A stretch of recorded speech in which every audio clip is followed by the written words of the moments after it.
ദിവസമല്ലായിരിക്കാൻ സർവശക്തനായ ദൈവം നമ്മുടെ ജീവിതത്തിലേക്ക് നല്ല നല്ല സാവകാശങ്ങളെ ഓർത്തേൻ കർത്താവിനെ ശ്രുതിക്കുന്ന വാഴ്ത്ത് നമ്മുടെ ഉപവാസത്തിൻ്റെ ഈ 18ാമത് പകൽക്കാലവും സർവശക്തനായ ദൈവത്തിൻ്റെ പാദപീഠത്തിലായിരിക്കാൻ സർവശക്തനായ ദൈവം നമ്മെ സഹായിക്കുന്നല്ലോ.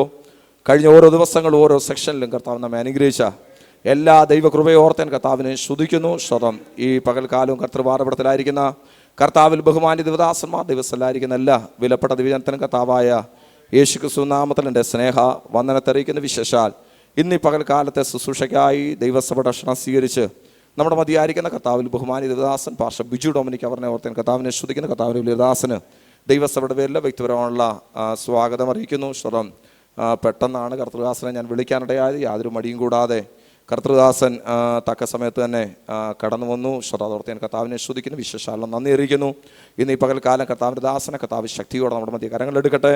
ഇവിടെ ആയിരിക്കുന്ന എല്ലാ ദൈവദാസന്മാരെ ഓർത്താൻ കർത്താവിനെ ശ്രുതിക്കുന്നു. വിശേഷാല് ഹൈദരാബാദിൽ നിന്ന് കർത്താവിൻ്റെ ദാസൻ പ്രിയ ഇമ്മാനുവൽ സാറ് കുടുംബമായി നമ്മുടെ മധ്യമുണ്ട്. ആൻറ്റി ചില ദിവസങ്ങളായി നമ്മോടൊപ്പം ഉണ്ട്. വിശേഷാൽ സാറ് ഇന്ന് പകൽക്കാലം നമ്മുടെ മധ്യമുണ്ട്. ഒത്തിരിയും തിരക്കുള്ള കർത്തൃവേലയിൽ നിന്ന് വിട്ട് ഈ ദിവസങ്ങളിൽ സഭയോട് ചേർന്ന് ഉപവസിപ്പാനാണ് കർത്തൃദാസന ദാസ് ഇവിടെ ആയിരിക്കുന്നത്. ഹല്ലേലൂയ. കർത്താവ് ധാരാളം അനുഗ്രഹിക്കട്ടെ. സാറിനും കുടുംബത്തിനും ദൈവസഭയുടെ വന്ദനം ഈ തരുണത്തിൽ അറിയിക്കുന്നു. ഇഷ്ടം അതുപോലെ ക്രൈസ്തവ ലോകത്ത് കൃപയാൽ ജോൺ വിശ്വംഭർ എന്നറിയപ്പെടുന്ന അനുഗ്രഹിത സുവിശേഷകനായ കർത്തൃദാസൻ നമ്മുടെ മധ്യമുണ്ട്. കർത്തൃദാസനെ ഓർത്ത് കർത്താവിനെ ശ്രുതിക്കും ദൈവദാസനും വന്ദനം അറിയിക്കുന്നു. സർവശക്തനായ ദൈവം നമ്മെ ധാരാളം അനുഗ്രഹിക്കട്ടെ. നമുക്ക് വളരെ പ്രാർത്ഥനയോടെ പ്രതീക്ഷയോടെ ദിവസമല്ലായിരിക്കാം. കർത്തൃദാസൻ പാസ്റ്റർ ബിജു ഡൊമിനിക്കിനെ സൂക്ഷിക്കായി ക്ഷണിക്കും. ായിരിക്കുന്ന കർത്താവിൻ്റെ ശ്രേഷ്ഠ അഭിഷിക്തന്മാർ, കടന്നു വന്ന ദൈവജന ദൈവദാസന്മാർ എല്ലാവരെയും ഓർത്ത് ദൈവത്തെ സ്തുതിക്കുകയും ദൈവനാമത്തിൽ സ്നേഹവന്ദനങ്ങൾ അറിയിക്കുകയും ചെയ്യുന്നു.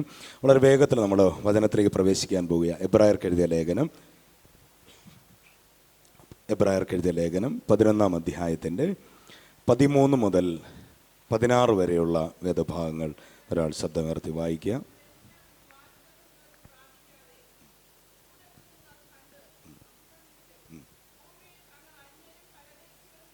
മായ ഒരു ദൈവിക വചനമാണ് ഇന്ന് പകൽക്കാലത്തെ ചിന്തയ്ക്ക് വേണ്ടി കർത്താവ് നമുക്ക് നൽകിയിരിക്കുന്നത്. വളരെ ശ്രദ്ധയോടെ കർത്താവിൻ്റെ സന്നിധിയിൽ നമ്മൾ ഇന്ന് പകൽക്കാലമായിരുന്നാൽ വളരെ ആഴമായ ചില ദൂതുകൾ ദൈവത്തിൻ്റെ ആത്മാവ് നമുക്ക് നൽകുവാനിടയായിത്തീരും. സ്തോത്രം. ആ മെസ്സേജിലേക്ക് കടക്കുന്നതിന് മുൻപ് ഒരു സംഭവ കഥ പറഞ്ഞിട്ട് നമുക്ക് വേഗത്തിൽ ആ മെസ്സേജിലേക്ക് വരാം. ഒരു സ്ഥലത്ത് ഒരു വലിയ കർഷകനുണ്ടായിരുന്നു. ഒരു കർഷകൻ. അദ്ദേഹത്തിൻ്റെ ഉപജീവന മാർഗം എന്ന് പറയുന്നത് ഒരു കാളയാണ്. ഒരു കാള. ഈ കാളയെ കൊണ്ടുപോയി നിലം ഉഴുത് ആണ് കിട്ടുന്ന പൈസ കൊണ്ട്, കിട്ടുന്ന പണം കൊണ്ട് അദ്ദേഹം ജീവിച്ചു പോന്നിരുന്നത്. എന്നാൽ ഒരു ദിവസം പെട്ടെന്ന് ഈ കാളയ്ക്ക് ഒരു പനി പിടിച്ചു. അന്നത്തെ ദിവസം ഒരു വിധത്തിൽ ആ പണിയൊക്കെ അവസാനിപ്പിച്ച് അദ്ദേഹം വീട്ടിൽ വന്നു. പിറ്റേ ദിവസം രാവിലെ ആയപ്പോൾ ഈ കാള എഴുന്നേൽക്കുന്നില്ല. ഈ കാള അങ്ങ് കിടക്കുക. ഇദ്ദേഹത്തിന് വലിയ വിഷമമായി. ഇനി എങ്ങനെ ജീവിക്കും? ഈ കാള ചത്തുപോയാൽ ആകെ പ്രശ്നമാകത്തില്ലേ? അപ്പോൾ ഇദ്ദേഹം അടുത്ത വീട്ടിലേക്ക് ഓടിച്ചെന്നിട്ട് ചോദിച്ചു, ഞാൻ എന്ത് ചെയ്യണം? എൻ്റെ കാള ചാകാൻ കിടക്കുകയാണ്, എന്ത് ചെയ്യണം? അദ്ദേഹം പറഞ്ഞു, ഇവിടെ അടുത്തൊരു മൃഗാശുപത്രി ഉണ്ട്, നിങ്ങൾ ചെന്ന് അവിടുത്തെ ഡോക്ടറെ ഒന്ന് കണ്ടാൽ മതി എന്ന് പറഞ്ഞു. ഇദ്ദേഹം ആ ഡോക്ടറെ പോയി കണ്ടപ്പോൾ ആ ഡോക്ടർ പറഞ്ഞു, അത് പേടിക്കാനൊന്നുമില്ല, സാധാരണ മൃഗങ്ങൾക്ക് വരുന്ന ഒരു പനിയാണ്, അതുകൊണ്ട് നിങ്ങൾ എന്ത് ചെയ്യണം, ഒരു ഗുളിക കൊടുത്താൽ മതി എന്നും പറഞ്ഞുകൊണ്ട് ഒരു ഗുളിക എടുത്ത് ഇദ്ദേഹത്തിൻ്റെ കൈ കൊടുത്തു. ഇദ്ദേഹം കൊടുത്തപ്പം വലിയ പുട്ടുകുറ്റി പോലിരിക്കുന്ന വലിയ ഗുളികയാണ്. അപ്പോൾ ഇദ്ദേഹം ചോദിച്ചു, ഇതെങ്ങനെ ഈ പശുവിന്, ഈ കാളയ്ക്ക് ഞാൻ കൊടുക്കും? ഈ കാള ഇത് കഴിക്കണ്ടേ? ഇതെങ്ങനെ ഞാൻ കൊടുക്കും? ഉടനെ അദ്ദേഹം പറഞ്ഞു, നല്ല ചില മാർഗ്ഗങ്ങൾ ഞാൻ പറഞ്ഞു തരാം. ഒരു പഴം എടുക്കുക, പഴത്തിനകത്ത് ഈ ഗുളിക വെക്കുക, എന്നിട്ട് ഈ പശുവിൻ്റെ വായിൽ വെച്ച് കൊടുത്താൽ ഇതങ്ങ് കഴിച്ചോളൂ എന്ന് പറഞ്ഞു. ഇനി അതല്ല എങ്കിൽ മറ്റൊരു മാർഗം കൂടെ പറഞ്ഞു കൊടുത്തു. ഈ ഇവിടെ എന്താ പറയുന്നത്, കപ്പളം, പപ്പായ, ഈ പപ്പായ മരത്തിൻ്റെ തണ്ടുണ്ടല്ലോ, ചെറിയ തണ്ട്, ആ തണ്ടെടുത്തിട്ട് അതിൻ്റെ രണ്ടറ്റവും അല്പമായി മുറിച്ച് അതിൻ്റെ അറ്റത്ത് ഈ ഗുളിക കൊണ്ട് വെച്ചിട്ട് ഈ കാളയുടെ വായിലേക്ക് ഊതി കൊടുക്കണം, അപ്പോൾ ഇതിൻ്റെ ഉള്ളിലേക്ക് ചെന്നുകൊള്ളൂ എന്ന് പറഞ്ഞു. ഇദ്ദേഹത്തിന് വലിയ സന്തോഷമായി. ഇദ്ദേഹം ഓടി വന്നു, ഈ ഗുളിക കൊണ്ടുവന്ന് ഒരു പഴമെടുത്തു, ആ പഴത്തിൻ്റെ അകത്ത് ഈ ഗുളിക വെച്ചു, ഈ കാളയുടെ വായിലേക്ക് വെച്ചു കൊടുത്തപ്പോൾ കാള പഴം തിന്നു, ഗുളിക തുപ്പി, പഴം വിഴുങ്ങി. സ്തോത്രം. അപ്പം വീണ്ടും അദ്ദേഹം പല പ്രാവശ്യം ആവർത്തിച്ച് നോക്കിയപ്പോഴെല്ലാം പഴം തിന്നുക, ഗുളിക വിഴുങ്ങിക്കൊണ്ടിരിക്കുക. ഇന്നത്തെ ചില വിശ്വാസികളെ പോലെ സ്തോത്രം ഉപദേശമൊക്കെ എന്ത് ചെയ്തുകൊണ്ടിരിക്കുക, തള്ളിക്കളഞ്ഞുകൊണ്ടിരിക്കുകയാണ്, തുപ്പിക്കളഞ്ഞുകൊണ്ടിരിക്കുകയാണ്. സ്തോത്രം പഴം തന്നെ എന്ത് ചെയ്തുകൊണ്ടിരിക്കുക, വിഴുങ്ങിക്കൊണ്ടിരിക്കുക. അപ്പോൾ അദ്ദേഹത്തിന് മനസ്സിലായി ഇത് ഒരിക്കലും ശരിയാകത്തില്ല. അപ്പോൾ രണ്ടാമത്തെ മാർഗം അദ്ദേഹം സ്വീകരിക്കാൻ തയ്യാറായി. ഇദ്ദേഹം ഓടിച്ചെന്ന രോമയിൽ കയറി അതിനകത്തുനിന്ന് രോമ തണ്ടെടുത്തുകൊണ്ട് വന്ന് അതിൻ്റെ രണ്ടറ്റവും മുറിച്ച് അതിൻ്റെ അറ്റത്തേക്ക് ഈ ഗുളിക വെച്ചിട്ട് ആ കാളയുടെ വായിലേക്ക് വെച്ച് ഒറ്റ ഊതാൻ തുടങ്ങുകയും ഈ കാള ഒരൊറ്റ തുമ്മിച്ചായിരുന്നു. ഈ കാളയെ തുമ്മിയപ്പോൾ ഈ ഗുളിക നേരെ ആരുടെ വയറ്റ് വന്നറിയോ? ഇത് നേരെ തിരിച്ച് ഈ കർഷകൻ്റെ വയറ്റിലോട്ട് വന്നു എന്ന് പറഞ്ഞ പോലെ പല സ്ഥലങ്ങളിലും ഇങ്ങനെയുള്ള ദൈവിക സന്ദേശങ്ങൾ അറിയിച്ചു കൊണ്ടിരിക്കുമ്പോൾ നമുക്ക് വ്യക്തമായിട്ടറിയാം ഇതൊന്നും അങ്ങോട്ട് പോകുന്നില്ല, ഇതെല്ലാം എന്ത് ചെയ്തുകൊണ്ടിരിക്കുക, തിരിച്ചിങ്ങോട്ട് വന്നുകൊണ്ടിരിക്കുക. അവർക്ക് വേണ്ടത് 2 നില വീട് എപ്പോഴാണ് പണിയുന്നതെന്നറിയണം, അമേരിക്കയ്ക്ക് എപ്പോഴാണ് വിസ കിട്ടുന്നതെന്നറിയണം, സ്തോത്രം എൻ്റെ ബുദ്ധിമുട്ടൊക്കെ എപ്പോഴാണ് മാറുന്നതെന്നറിയണം. ഇതൊക്കെയാണ് പലർക്കും ആവശ്യമായിരിക്കുന്നത്. എന്നാൽ എനിക്ക് പറയാൻ ഇതൊന്നുമില്ല, നിത്യത എന്ന ഒറ്റ വിഷയമേ ഉള്ളൂ. സ്തോത്രം അതിനുവേണ്ടി നാം ഒരുങ്ങപ്പെടേണ്ട നാളുകളാണിത്. ലോക സംഭവങ്ങളെല്ലാം അതിനെ വിളിച്ചറിയിച്ചു കൊണ്ടിരിക്കുന്നു. നാം തന്നെത്താൻ ഒരുങ്ങി കാത്തിരിക്കണമെന്നാണ് വചനം പറയുന്നത്. വെളിപ്പാട് പുസ്തകത്തെ നമ്മൾ ഇങ്ങനെ വായിക്കുന്നത്, കാന്തയും പാസ്റ്റർ ഒരുക്കും, സെക്രട്ടറി ഒരുക്കും, കമ്മിറ്റി ഒരുക്കും, ഗസ്റ്റ് പാസ്റ്റർ ഒരുക്കും എന്നാണ് അവിടെ എഴുതിയിരിക്കുന്നത്. അല്ല, തന്നെത്താൻ ഒരുക്കി എന്ത് ചെയ്യുന്നു, കാത്തിരിക്കുന്നു. ഇപ്പോൾ തന്നെത്താൻ ഒരുങ്ങപ്പെടേണ്ടതായ ദിവസങ്ങളാണ് ഈ ദിനങ്ങളെന്ന് തിരിച്ചറിഞ്ഞ് നാം ഒരുങ്ങപ്പെടുവാൻ തയ്യാറാകണം. സ്തോത്രം. നമുക്ക് പലർക്കും അനുഭവങ്ങൾ പറയുവാനുണ്ട്, പാരമ്പര്യങ്ങൾ പറയാനുണ്ട്. സ്തോത്രം. എന്നാൽ ഈ പാരമ്പര്യങ്ങൾ കൊണ്ട് ഞാൻ പറയാം, ഒരു പരിധിക്കപ്പുറത്തേക്ക് പോകാൻ പറ്റത്തില്ല. പലരും പറഞ്ഞ് ഞാൻ കേട്ടിട്ടുണ്ട്, ഞങ്ങളൊക്കെ ഇറങ്ങിത്തിരിച്ച നാളുകളിൽ എന്തൊരു ദൈവസ്നേഹമായിരുന്നു, പരസ്പരം ഭയങ്കര ദൈവസ്നേഹമായിരുന്നു. എന്നാൽ ഇപ്പോഴത്തെ അവസ്ഥ എന്താണ്? വചനം പറയുന്നു 10 കന്യകമാർ ഒരുപോലെ ഒരുങ്ങിയത്. സ്തോത്രം. അവരെല്ലാം പ്രതീക്ഷയോടെയാണ് കാത്തിരുന്നത്. എന്നാൽ അവസാന നിമിഷങ്ങളായപ്പോൾ വിളക്കിൽ എണ്ണയില്ല. നോർത്തെ അവരുടെ ദുരവസ്ഥ എത്ര ഭയങ്കരമാണെന്നോർത്തെ. അവരും ഇവരെ പോലെ തന്നെ ലോകത്താൽ റിജക്റ്റ് ചെയ്യപ്പെട്ടവരല്ലേ? അവരും ഇവരെ പോലെ തന്നെ ലോകത്തിൽ നിന്ന് അകന്നു നിന്നവരല്ലേ? അവരും ലോകസുഖങ്ങൾ വിട്ടു മാറി നിന്നവരല്ലേ? പക്ഷേ അവസാന നിമിഷങ്ങളിൽ അവർ കൈവിടപ്പെട്ടു പോകുവാനിടയായി. പ്രിയമുള്ളവരെ, നാം കൈവിടപ്പെട്ടു പോകാതിരിക്കേണ്ടതിന്, കർത്താവിൻ്റെ വരവിൽ നാം ചേർക്കപ്പെടേണ്ടതിന് നാം തന്നെത്താൻ ഒരുക്കി കാത്തിരിക്കേണ്ടത് ആവശ്യമാണ്. അതിനുതകുന്ന ദൈവിക സന്ദേശങ്ങളാണ് ഈ ദിവസങ്ങളിൽ കേട്ടുകൊണ്ടിരിക്കുന്നത്. ഇന്ന് പകലും അതിനായി നമ്മുടെ ശ്രദ്ധയെ നമുക്ക് തിരിക്കാം. സ്തോത്രം. ദൈവത്തിന്റെ വചനം നമ്മൾ പഠിക്കുമ്പോൾ മത്തായിയുടെ സുവിശേഷത്തിൽ 5, 6, 7 അധ്യായങ്ങളിൽ വളരെ വളരെ വ്യക്തമായിട്ട് ഈ കാലഘട്ടത്തിൽ ദൈവജനം പഠിച്ചിരിക്കേണ്ട 3 അധ്യായങ്ങളാണ് മത്തായിയുടെ സുവിശേഷം 5, 6, 7 അധ്യായങ്ങൾ. ആ അധ്യായങ്ങൾ നിങ്ങൾ വായിച്ചു തുടങ്ങുമ്പോഴേ ഒരു ഇൻട്രസ്റ്റും തോന്നത്തില്ല. എന്താ കാര്യം എന്നറിയോ? അതിനകത്ത് ആരെയും കർത്താവ് സൗഖ്യമാക്കിയിട്ടില്ല. അതിനകത്തൊരു വിടുതലിനെ കുറിച്ച് പറയുന്നില്ല. സ്തോത്രം. അതിനകത്ത് ഭൂതങ്ങൾ പുറത്താകുന്നില്ല. അതിനകത്ത് ഇൻട്രസ്റ്റിംഗ് ആയിട്ടുള്ള ഒരു കാര്യവും നടക്കുന്നില്ല. വാലല്ല തലയാക്കും എന്നുള്ള സൈസുള്ള വാക്യങ്ങളൊന്നും അതിനകത്തില്ല. പിന്നെ അതിനകത്ത് പറയുന്ന മുഴുവൻ എന്താണെന്നറിയോ? ഉപദേശങ്ങളാണ്. കർത്താവ് കൊടുക്കുന്ന ഉപദേശങ്ങളാണ്. സ്തോത്രം. ആ 3 അധ്യായങ്ങൾ നമ്മൾ പഠിച്ചാൽ ഒരു പക്ഷേ നമുക്ക് മനസ്സിലാകും, പഴയ നിയമത്തെക്കാൾ കട്ടി കൂടിയതാണ് പുതിയ നിയമം എന്ന് നമുക്ക് അന്നേരം മനസ്സിലാവും. ഇത് പലരും പറഞ്ഞുകൊണ്ട് നടക്കുന്നത്, പഴയ നിയമത്തിലായിരുന്നു നിയമങ്ങളും കാര്യങ്ങളും എല്ലാം, പുതിയ നിയമത്തിൽ വന്നപ്പോൾ നിയമങ്ങളൊന്നുമില്ല കേട്ടോ, നമുക്ക് എങ്ങനെ വേണമെങ്കിലും അങ്ങ് ജീവിക്കാം, നമ്മൾ രക്ഷിക്കപ്പെട്ടു പോയില്ലേ, രക്ഷിക്കപ്പെട്ട് കഴിഞ്ഞാൽ പിന്നെ നമുക്ക് എങ്ങനെ വേണമെങ്കിലും ജീവിക്കാം എന്ന് അഭിപ്രായപ്പെടുന്ന അനേകർ നമ്മുടെ ഇടയിൽ തന്നെയുള്ളപ്പോൾ ഈ 3 അധ്യായങ്ങൾ വ്യക്തമായി ഒന്ന് പഠിച്ചു നോക്കണം. അതിനകത്ത് യേശു കർത്താവ് പറയുകയാണ്, പഴയ നിയമത്തിലെ ശരീരം കൊണ്ട് ചെയ്യുന്നതായിരുന്നു പലതും പാപം. പുതിയ നിയമത്തിൽ വന്നപ്പോൾ ശരീരം കൊണ്ട് ചെയ്യണ്ട, മനസ്സിലോർത്താ മതി, അത് പാപമായി. സ്തോത്രം അല്ലേ? പഴയ നിയമത്തിൽ കത്തിയെടുത്ത് ഒരുത്തനെ കുത്തി അവൻ ചത്തുപോയെങ്കിൽ മാത്രമേ ഞാൻ കൊലപാതകയാകത്തുള്ളായിരുന്നു. എന്നാൽ പുതിയ നിയമത്തിൽ വന്നപ്പോൾ സഹോദരനെ മൂഢാ എന്ന് വിളിച്ചാൽ പോക്കായി. Price the Lord. അപ്പം അതുകൊണ്ട് സ്തോത്രം, പുതിയ നിയമത്തിൽ അല്ലെങ്കിൽ ഈ കൃപായുഗത്തിൽ നമ്മൾ കയ്യും വീശി അങ്ങ് പോയാൽ മതി, ബാക്കിയെല്ലാം കർത്താവ് ചെയ്തോളും എന്ന് പഠിപ്പിക്കുന്ന പഠിപ്പീരുകൾ വളരെ തെറ്റാണെന്ന് തെളിയിക്കുന്നതാണ് ഈ 3 അധ്യായങ്ങൾ. എല്ലാ ദൈവമക്കളും സ്തോത്രം ഇന്ന് വീട്ടിൽ പോയിട്ട് ഒരിക്കലെങ്കിലും ഈ 3 അധ്യായങ്ങൾ വായിക്കണമെന്ന് ഞാൻ നിങ്ങളോട് അപേക്ഷിക്കുന്നു. സ്തോത്രം. കാരണം അതിനകത്ത് വലിയ ഇൻട്രസ്റ്റിംഗ് ആയിട്ടുള്ള കാര്യമൊന്നുമില്ല, പക്ഷേ നമ്മുടെ ക്രിസ്തീയ ജീവിതം എങ്ങനെ മുൻപോട്ട് കൊണ്ടുപോകണമെന്ന് വ്യക്തമായി അതിൽ രേഖപ്പെടുത്തി വെച്ചിട്ടുണ്ട്. പല സ്ഥലങ്ങളിലും സ്തോത്രം സഭയിൽ അനേക സഭകളിൽ ദൈവകൃപയാൽ ഞാൻ കടന്നു പോകാറുണ്ട്. അവിടെയൊക്കെയും പ്രസംഗിക്കുന്നത് മുഴുവൻ ഈ മാനസാന്തരത്തെക്കുറിച്ചാണ്. അപ്പോൾ പലരും എന്നോട് ചോദിച്ചിട്ടുണ്ട്, പാസ്റ്ററെ ഈ മാനസാന്തരം പ്രസംഗിക്കുന്നത് സഭയ്ക്കകത്താണോ? സത്യത്തിൽ മാനസാന്തരം പ്രസംഗിക്കേണ്ടത് എവിടെയാണ്? പുറത്താണ്. അപ്പം സഭയ്ക്കകത്ത് എന്തല്ല, മാനസാന്തരമല്ല പ്രസംഗിക്കേണ്ടത്. ഞാൻ ചോദിച്ചു, പിന്നെ എന്താ സഭയ്ക്കകത്ത് പ്രസംഗിക്കേണ്ടത്? സഭയ്ക്കകത്ത് പ്രസംഗിക്കേണ്ടത് അവർക്ക് ദൈവജനത്തിനുണ്ടാകുന്ന വിടുതലുകൾ, ദൈവജനത്തിനുണ്ടാകാൻ പോകുന്ന സൗഖ്യം, ഇതൊക്കെയാണ് പ്രസംഗിക്കേണ്ടത്. ഞാൻ പറഞ്ഞു, അതൊക്കെ പ്രസംഗിക്കാം, കുഴപ്പമൊന്നുമില്ല. പക്ഷേ ഒരു പ്രശ്നമുണ്ട്. ഇത്രത്തോളം സഭ അധപ്പതിക്കാതിരുന്ന ആദിമ നൂറ്റാണ്ടിൽ ഇന്ന് എത്രത്തോളം സഭ അധപ്പതിച്ചു എന്നുള്ളത് ഞാൻ ഇവിടെ നിന്ന് അക്കവിട്ട് നിങ്ങളോട് പറഞ്ഞു തരണ്ട, നമുക്ക് വ്യക്തമായിട്ട് അറിയാവുന്ന കാര്യമാണ്. എന്നാൽ ഇത്രത്തോളം സഭ അധപ്പതിക്കാത്ത ഒരു കാലഘട്ടമുണ്ടായിരുന്നു. ആദിമ നൂറ്റാണ്ട് എന്ന ഒറ്റ വാക്കിൽ നമുക്കതിനെ വിളിക്കാം. ഈ ആദിമ നൂറ്റാണ്ടിൽ ഒരു 7 സഭകളെക്കുറിച്ച് വചനം പറയുന്നുണ്ട്. 7 സഭകൾ. ആ സഭകളെക്കുറിച്ച്, ആ സഭകളോട് ദൈവത്തിൻ്റെ ആത്മാവ് ദൂത് പറയുമ്പോൾ ആ സഭകളോട് 7 സഭയിൽ 5 സഭയോടും ദൈവത്തിന് പറയാൻ ഒറ്റ ദൂതേ ഉള്ളൂ. എന്താ പറയുന്നത്? മാനസാന്തരപ്പെടുക, മാനസാന്തരപ്പെടുക, മാനസാന്തരപ്പെടുക. നീ ഏതിൽ വീണു എന്ന് നീ തിരിച്ചറിഞ്ഞ് നീ മാനസാന്തരപ്പെടുക. കർത്താവിന് പറയുവാനുള്ള ഒരേ ഒരു ദൂത് മാനസാന്തരമാണെങ്കിൽ ഇന്ന് പകൽ ഞാൻ വിളിച്ചു പറയാം, ഈ അന്ത്യകാലഘട്ടത്തിന്റെ അവസാന നാളുകളിലേക്ക് കടന്നുകൊണ്ടിരിക്കുന്ന ഈ കാലഘട്ടത്തിൽ ഉണ്ടായി വരുന്ന ഓരോ സഭകളോടും കർത്താവിന് പറയാൻ ഒറ്റ ദൂതേ ഉള്ളൂ, മാനസാന്തരപ്പെടുക. അന്ന് 7 സഭയിൽ 5 എണ്ണത്തിനോടേ പറഞ്ഞുള്ളൂ മാനസാന്തരപ്പെടുക. ഇന്ന് 7 ഉണ്ടെങ്കിൽ 7നോടും കർത്താവിന് ഒന്നേ പറയാനുള്ളൂ, മാനസാന്തരപ്പെടുക.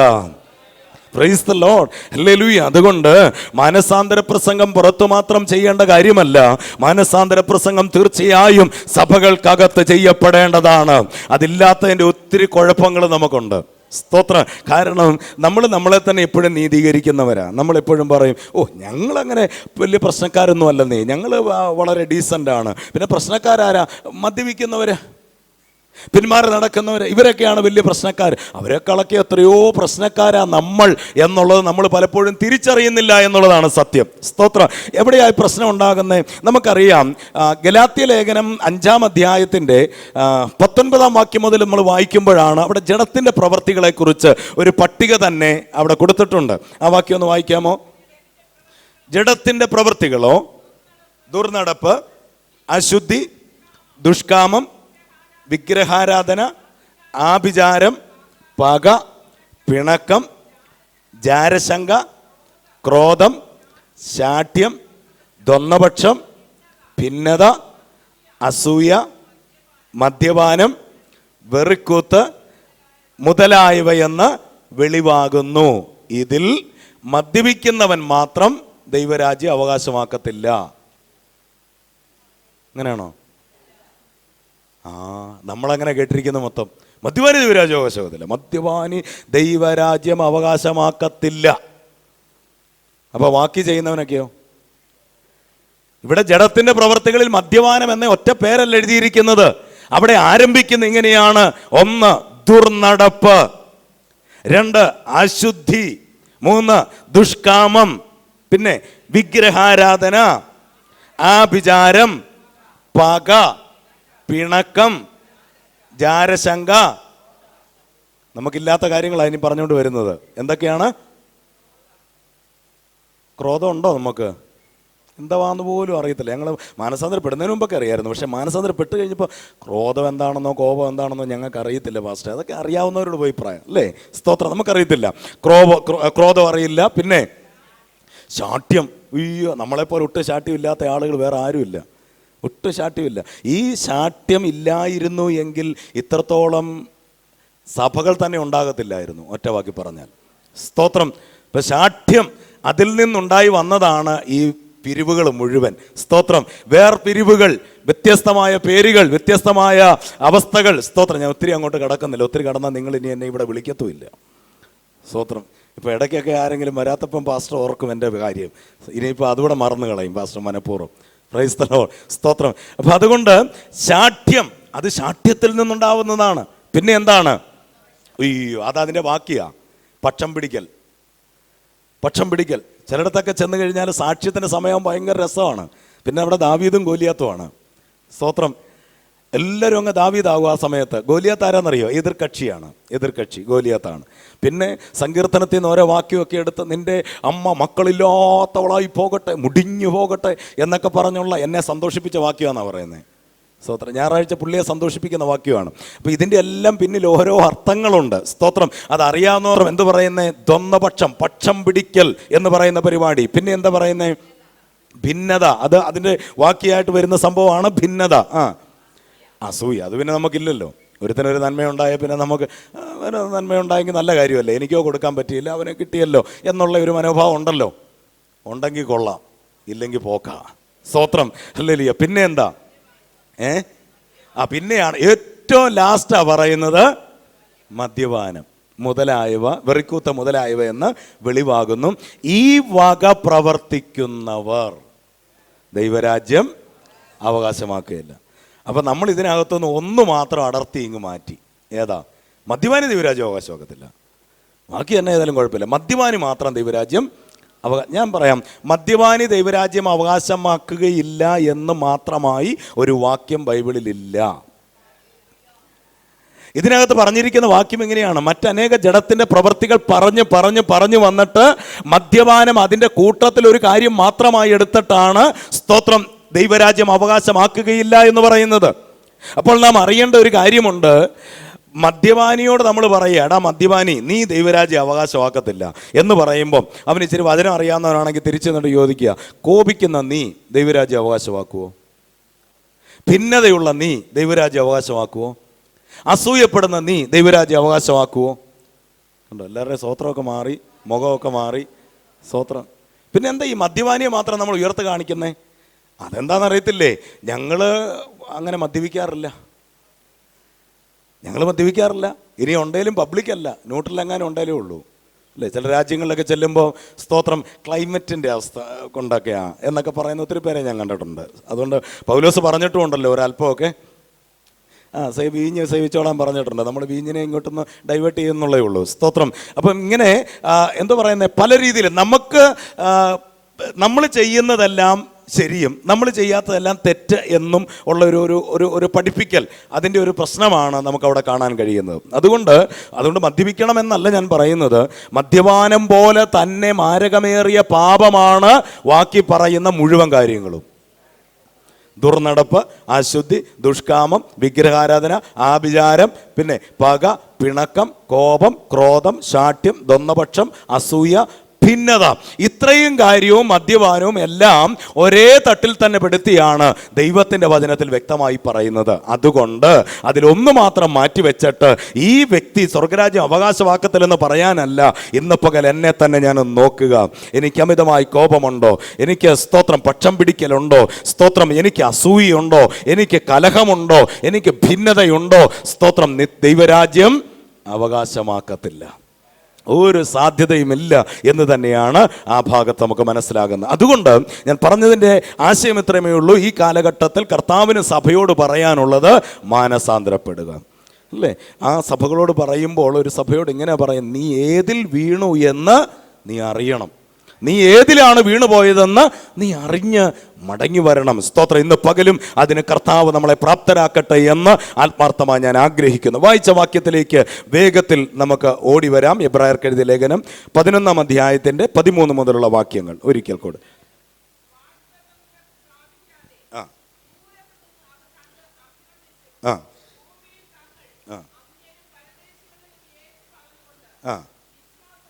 മരിച്ചു കാണിക്കുന്നു.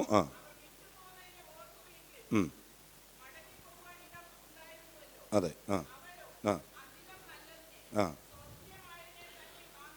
കാംക്ഷിച്ചിരുന്നു.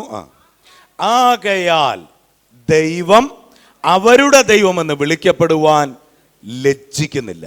ആ വാക്യം എന്നെ വളരെ വളരെ എന്നെ സ്പർശിച്ച ഒരു വാക്യമാണ്.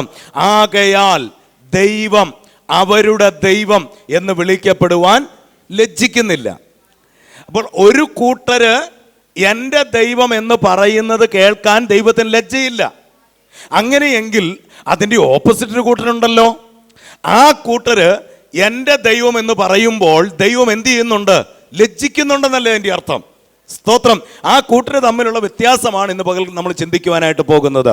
അവിടെ പറയുന്നു, ദൈവം അവരുടെ ദൈവം എന്ന് വിളിക്കപ്പെടുവാൻ ലജ്ജിക്കുന്നില്ല. അല്ലേ? ഈ ഭൂമിയിൽ നമുക്കറിയാം, ഈ ലോകത്തിലെ എല്ലാ മനുഷ്യരും പറയുന്ന ഒരു വാക്കാണ് എൻ്റെ ദൈവം, എൻ്റെ ദൈവം. എല്ലാവരും പറയും എൻ്റെ ദൈവം. അത് വിശ്വാസികൾ മാത്രമല്ല പറയുന്നത്, മറ്റുള്ള പുറത്തുള്ള മുഴുവൻ ആളുകളും പറയും. ഇനി മദ്യപിക്കുന്നവനാണെങ്കിലും എന്തോ പറയും, എൻ്റെ ദൈവമേ എന്നേ വിളിക്കുകയുള്ളൂ.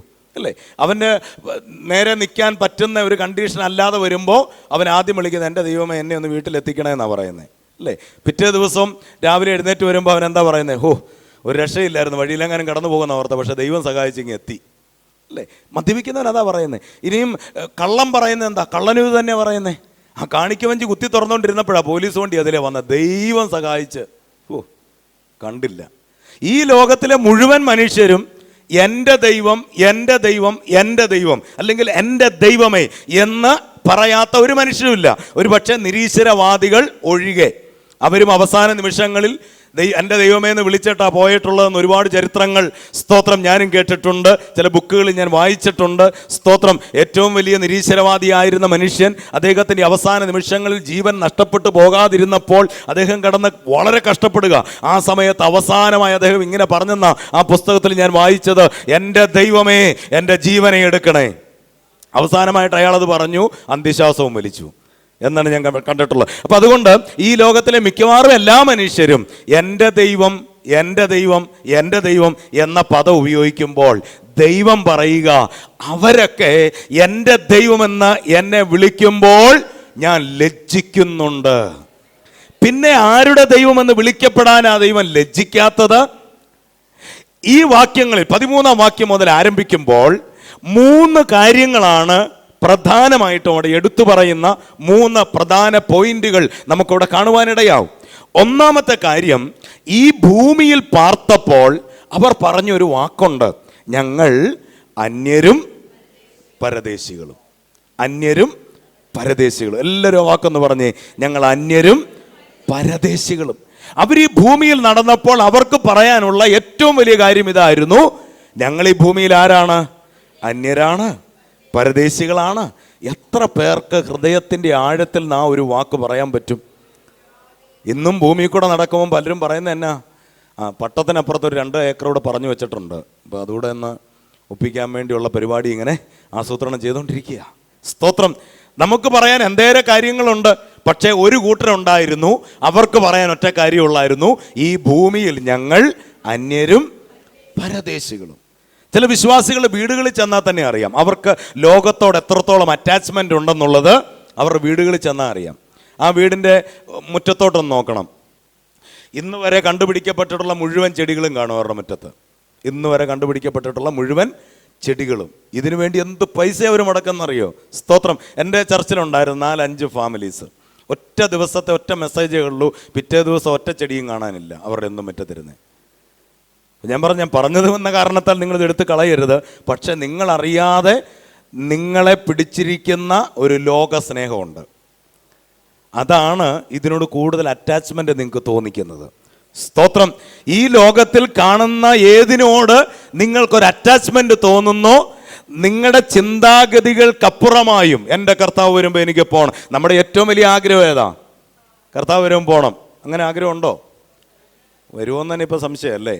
കാരണം പണ്ട് മുതലേ നമ്മൾ കേട്ടോണ്ടിരിക്കുന്നത് എന്താ, അയ്യോ ചില സഭകളിലൊക്കെ ചെല്ലുമ്പോഴേ എന്തോ സന്തോഷത്തോടെയാ ലാസ്റ്റ് ആമേൻ കർത്താവേ, അയ്യോ ഭയങ്കര സന്തോഷമായിരിക്കും. അപ്പം ഞാൻ പലപ്പോഴും ഇങ്ങനെ ചിന്തയിടണം. പക്ഷേ മീറ്റിംഗ് കഴിഞ്ഞ് ഒരു 2-3 മണിക്കൂർ കഴിഞ്ഞ് ഇവരെ ഒന്ന് കണ്ട് സംസാരിച്ചാൽ അത്രയും വലിയ സന്തോഷം കാണുന്നില്ല. പക്ഷെ മീറ്റിംഗ് തീരുന്ന ആ സമയത്ത് ഭയങ്കര സന്തോഷത്തിൽ ആമേൻ കർത്താവേ വേഗം വരണേ. അപ്പം ഞാൻ പലപ്പോഴും ചിന്തിച്ചിട്ടുണ്ട്, എന്തായിരിക്കും ഇവരുടെ ഈ സന്തോഷത്തിൻ്റെ കാരണം? 2 കാര്യങ്ങൾ എനിക്ക് മനസ്സിലായി. അതിലേതാന്ന് നിങ്ങൾ മനസ്സിലാക്കിയാൽ മതി. ഒന്ന്, കർത്താവ് ഇങ്ങോട്ട് വരൂ എന്നുള്ള ആ സന്തോഷം, എന്നെ കൊണ്ടുപോകാൻ കർത്താവ് വരൂ എന്നുള്ള സന്തോഷം. രണ്ടാമത്തെ കാര്യം, ഇന്നത്തേത് അങ്ങ് തീർന്നല്ലോ എന്നുള്ള ഒരു, അല്ലേ, നമ്മുടെ എല്ലാ മീറ്റിങ്ങും തീരുമ്പോൾ നമ്മൾ അവസാനം പറയുന്നതല്ലേ ആമേൻ കർത്താവേ വേഗം വരണം. ഭയങ്കര സന്തോഷത്തോടെ. അല്ലെങ്കിൽ നിങ്ങൾ ശ്രദ്ധിച്ചോ, ഇന്ന് ശ്രദ്ധിക്കരുത്, ഇന്നിപ്പോൾ ഇത് പറഞ്ഞുകൊണ്ട് ഇച്ചിരി സന്തോഷം കുറയാൻ സാധ്യതയുണ്ട്. പക്ഷേ ഒരു 2-3 ദിവസം കഴിയുമ്പോൾ നിങ്ങളത് ശ്രദ്ധിച്ചോ, ഈ ആമേൻ കർത്താവ് വേഗം വരണമെന്ന് പറയുമ്പോൾ അത്രയും നേരം ഇരുന്ന് ഉറങ്ങിയ അമ്മച്ചിയും ഉറക്കം തൂങ്ങിയ അപ്പച്ചനും ഭയങ്കര ശബ്ദത്തിൽ സന്തോഷത്തോടെ പറയുന്നത് നമുക്ക് കാണാൻ പറ്റും. കർത്താവ് വരും എന്നുള്ള സന്തോഷത്തോടെ ആണോ എന്ന് തന്നെ ഒരു സംശയമുണ്ട്. സ്തോത്രം. ഞാൻ പറഞ്ഞതിൻ്റെ താല്പര്യം ഇത്രയേ ഉള്ളൂ. നമ്മുടെ ജീവിതത്തിൽ ഏറ്റവും വലിയ നമ്മുടെ ലക്ഷ്യം, നമ്മുടെ ആഗ്രഹം എന്ന് പറയുന്നത് കർത്താവിൻ്റെ വരവാണ്. കർത്താവിൻ്റെ വരവിൽ നാം എടുക്കപ്പെടുന്നു. കർത്താവിൻ്റെ വരവിൽ കർത്താവിനോട് കൂടെ നാം എടുക്കപ്പെടുന്നു. അതാണ് നമ്മുടെ ജീവിതത്തിലെ ഏറ്റവും വലിയ സന്തോഷം എന്ന് പറയുന്നത്. അതായിരിക്കണം. സ്തോത്രം. ഇവിടെ 3 ഗുണങ്ങൾ അവർക്കുണ്ടായിരുന്നു. ഒന്ന്, ഈ ഭൂമിയിൽ അവർ നടന്നപ്പോൾ അവർ പറഞ്ഞൊരു വാക്കാണ്, ഈ ഭൂമിയിൽ ഞങ്ങൾ അന്യരും പരദേശികളും. ഞങ്ങൾ ഈ ഭൂമിയിലെ ആളല്ല കേട്ടോ. സ്തോത്രം. എന്ന് പറഞ്ഞാൽ ഞങ്ങളെല്ലാം ഇവിടെ വാടകയ്ക്ക് താമസിക്കുന്നവരാ. ഞങ്ങളെല്ലാം ഇവിടുത്തെ ആരാ? വാടകക്കാരാ. അപ്പം വാടകയ്ക്ക് താമസിക്കുന്ന ആരെങ്കിലും ആ വീട് പെയിൻറ്റ് ചെയ്യാറുണ്ടോ? വാടകയ്ക്ക് താമസിക്കുന്നവർ വീട് പെയിൻറ്റ് ചെയ്യുമോ? ഞാൻ ഏകദേശം 10-12 വർഷത്തോളം വാടകയ്ക്ക് താമസിച്ചിട്ടുള്ള ആളാണ്. ഞാൻ ഇന്ന് വരെ ഒരു വീടും പെയിൻറ്റ് ചെയ്ത് കൊടുത്തിട്ടില്ല. ഇനി അഥവാ എന്തെങ്കിലും ഒരു പണി ആ വീട്ടിൽ ചെയ്തിട്ടുണ്ടെങ്കിൽ കൃത്യമായി ബില്ല് കൊടുത്ത് കാശ് മേടിച്ചിട്ടുണ്ട്. കാരണം എനിക്ക് അതിൻ്റെ അപ്പുറത്ത് വലിയ ഉത്തരവാദിത്വമൊന്നും കാണിക്കേണ്ട കാര്യമൊന്നുമില്ല. സ്തോത്രം. കാരണം ഇതെൻ്റെ സ്വന്തം അല്ല. ഞാൻ പറയുന്ന പോലെ മനസ്സിലാകുന്ന ഒരു ഓർത്ത് ഞാൻ ദൈവത്തെ സ്തുതിക്കുന്നു. ഈ ഭൂമിയിൽ ഇതൊന്നും എൻ്റെ സ്വന്തമല്ലാത്തത് കൊണ്ട് പ്രിയമുള്ളവരെ, നിങ്ങൾ ചിന്തിച്ച് ഇന്ന് നിങ്ങൾ അനുഭവിക്കുന്നത് ഒരു 500 വർഷങ്ങൾക്ക് മുമ്പ് ആരുടെ കയ്യിലായിരുന്നു? ഇനി ഒരു 500 വർഷം കഴിയുമ്പോൾ ഇത് ആരുടെ കയ്യിലാവും? ഒന്നും നമുക്ക് പറയാൻ പറ്റത്തില്ല, അല്ലേ? എന്തിനേറെ 500 വരെ പോകുന്ന ഒരു 200 പിടി, ഇല്ലെങ്കിൽ ഒരു 100 പിടി. സ്തോത്രം. ഇതൊന്നും ആരുടേതാണെന്ന് പോലും നമുക്കൊരു പിടിയുമില്ലാത്തതാണ് ഇന്ന് നമ്മുടെ കയ്യിൽ ഇരിക്കുന്നത്. അതിനു വേണ്ടി, അല്ലേ, ഞാൻ പലപ്പോഴും പറയുന്ന ഒരു കാര്യമുണ്ട്. പൗലോസ് ഇതിനേക്കാൾ, നമ്മളിപ്പോൾ ചിന്തിക്കുന്നതിനേക്കാളൊക്കെ ശ്രേഷ്ഠമായ ഒരു അനുഭവത്തിൽ നിന്നയാളാ. സാമ്പത്തികമായിട്ടാണെങ്കിലും സമൂഹത്തിലാണെങ്കിലും എല്ലാ നിലവാരത്തിലും ഒരു എന്താ പറയുന്നത്, ഒരു ശ്രേഷ്ഠമായ അവസ്ഥയിൽ നിന്നയാൾ തന്നെയാണ് പൗലോസ്. എന്നാൽ യേശു കർത്താവിനെ അറിഞ്ഞപ്പോൾ, യേശുവിൻ്റെ സ്നേഹം തന്നിലേക്ക് ഇറങ്ങി വന്നപ്പോൾ അദ്ദേഹം പറയുന്ന ഒരു വാക്കുണ്ട്, ഇതൊക്കെയും ഞാൻ ചപ്പെന്നും, അദ്ദേഹം വിളിച്ച പേരാണ് ചപ്പെന്നും ചവർന്നും എന്നും പറഞ്ഞ് എറിഞ്ഞു കളഞ്ഞിട്ട് ഞാനിപ്പോൾ അങ്ങോട്ട് പോയിക്കൊണ്ടിരിക്കുക. എൻ്റെ ലക്ഷ്യത്തിലേക്ക് ഞാനിങ്ങനെ ഓടിക്കൊണ്ടിരിക്കുകയാണ്. സ്തോത്രം. പൗലോസ് ചപ്പെന്നും ചവർന്നും പറഞ്ഞ് തള്ളിക്കളഞ്ഞതിന് വേണ്ടി ഇന്ന് നമ്മളിരുന്ന് ഉപവസിക്കുക, അല്ലേ? കർത്താവേ, ആ ചപ്പിച്ചിരി ഇങ്ങനെ തന്നിരുന്നെങ്കിൽ, ആ ചവറിച്ചിരി ഇങ്ങനെ തന്നിരുന്നെങ്കിൽ. സ്തോത്രം. അല്ലേ? ഈ ഗൾഫിലൊക്കെ വിദേശ രാജ്യങ്ങളിലൊക്കെ നമ്മൾ ചെല്ലുമ്പോൾ ഈ കച്ചടപ്പാത്രങ്ങൾ കാണും. എല്ലാ സ്ഥലങ്ങളിലും കച്ചടപ്പാത്രം കാണും. അപ്പോൾ അതുകൊണ്ട് അവിടെ അതിനകത്തെ കച്ചട ഇടാൻ പറ്റത്തുള്ളൂ. നിങ്ങളൊന്ന് ഓർത്ത് നോക്കിയേ, രാവിലെ എഴുന്നേറ്റ് നല്ല വെള്ള ഷർട്ടും ഒക്കെ ഇട്ട് കറുത്ത പാൻറ്റും ഒക്കെ ഇട്ട് ക്ലീൻ ഷേവും ഒക്കെ ചെയ്ത് നല്ല സുന്ദരനായിട്ട് നേരെ റോഡിലോട്ട് ഇറങ്ങി ചെന്നിട്ട് ഈ കച്ചടപ്പാത്രത്തെ ഇങ്ങനെ കെട്ടിപ്പിടിച്ച് നിൽക്കുക. നമ്മൾ വിടത്തില്ല, ഇത് ഞാൻ കൊണ്ടുപോകും എന്നും പറഞ്ഞ് ഒരുത്തൻ നിന്നാൽ നാട്ടുകാരെന്തോ വിളി. സ്തോത്രം. പൗലോസ് പറഞ്ഞു, ഇതൊക്കെ ഞാൻ ചപ്പെന്നും ചാവറന്നു എണ്ണുന്നു. എനിക്കിതൊന്നും അല്ല എൻ്റെ വിഷയം ഇതിനേക്കാൾ വലിയതൊന്നാ. അവസാനം പൗലോസ് പറയുന്ന ഒരു വാക്കുണ്ട്. കഴിഞ്ഞ ദിവസം ഒരു രാത്രി ഞാൻ പ്രാർത്ഥിച്ചുകൊണ്ടിരുന്നപ്പോൾ ഞാൻ ആ വാക്യം എൻ്റെ ദൃഷ്ടിയിൽ കർത്താവ് പെടുത്തുകയും എൻ്റെ ഹൃദയത്തിൻ്റെ ആഴത്തിലേക്ക് ആ വാക്യം ഇങ്ങ് തരികയും ചെയ്തു. ആ വാക്യം എങ്ങനെയാ? ഞാനും അത് പിടിക്കാമോ എന്ന് വെച്ച് ഓടുന്നതേ ഉള്ളൂ. ഞാൻ അടുങ്ങിപ്പോയി ആ വാക്യം വായിച്ചപ്പോൾ. പൗലോസിനെ നമുക്കറിയാം, എത്രത്തോളം കർത്താവിന് വേണ്ടി ശക്തിയോടെ നിന്ന മനുഷ്യനാ, എത്രമാത്രം ഉപദ്രവം സഹിച്ചയാളാ. സ്തോത്രം. തനിക്കുള്ളതെല്ലാം ചപ്പെന്നും ചവർന്നും എണ്ണിയിട്ട് അതിൻ്റെ പുറകെ പോകാതെ കർത്താവിന് വേണ്ടി വിശ്വസ്തയോടെ നിന്ന മനുഷ്യൻ അവസാനം പറയുകയാ, ഞാനും അത് പിടിക്കാമോ എന്ന് വെച്ച് ഓടുന്നതേ ഉള്ളൂ. നമ്മളിവിടെ രക്ഷിക്കപ്പെട്ട് സ്നാനപ്പെട്ടു, 2 അന്യഭാഷയും കൂടെ കിട്ടിക്കഴിഞ്ഞാൽ നമ്മൾ ഉറപ്പിച്ചു സ്വർഗം നമ്മുടേതാണ് എന്ന് നമ്മൾ ഉറപ്പിച്ചു. പിന്നെ നമ്മളാണ് ഇവിടെ ഇരുന്ന് തീരുമാനിക്കുന്നത്.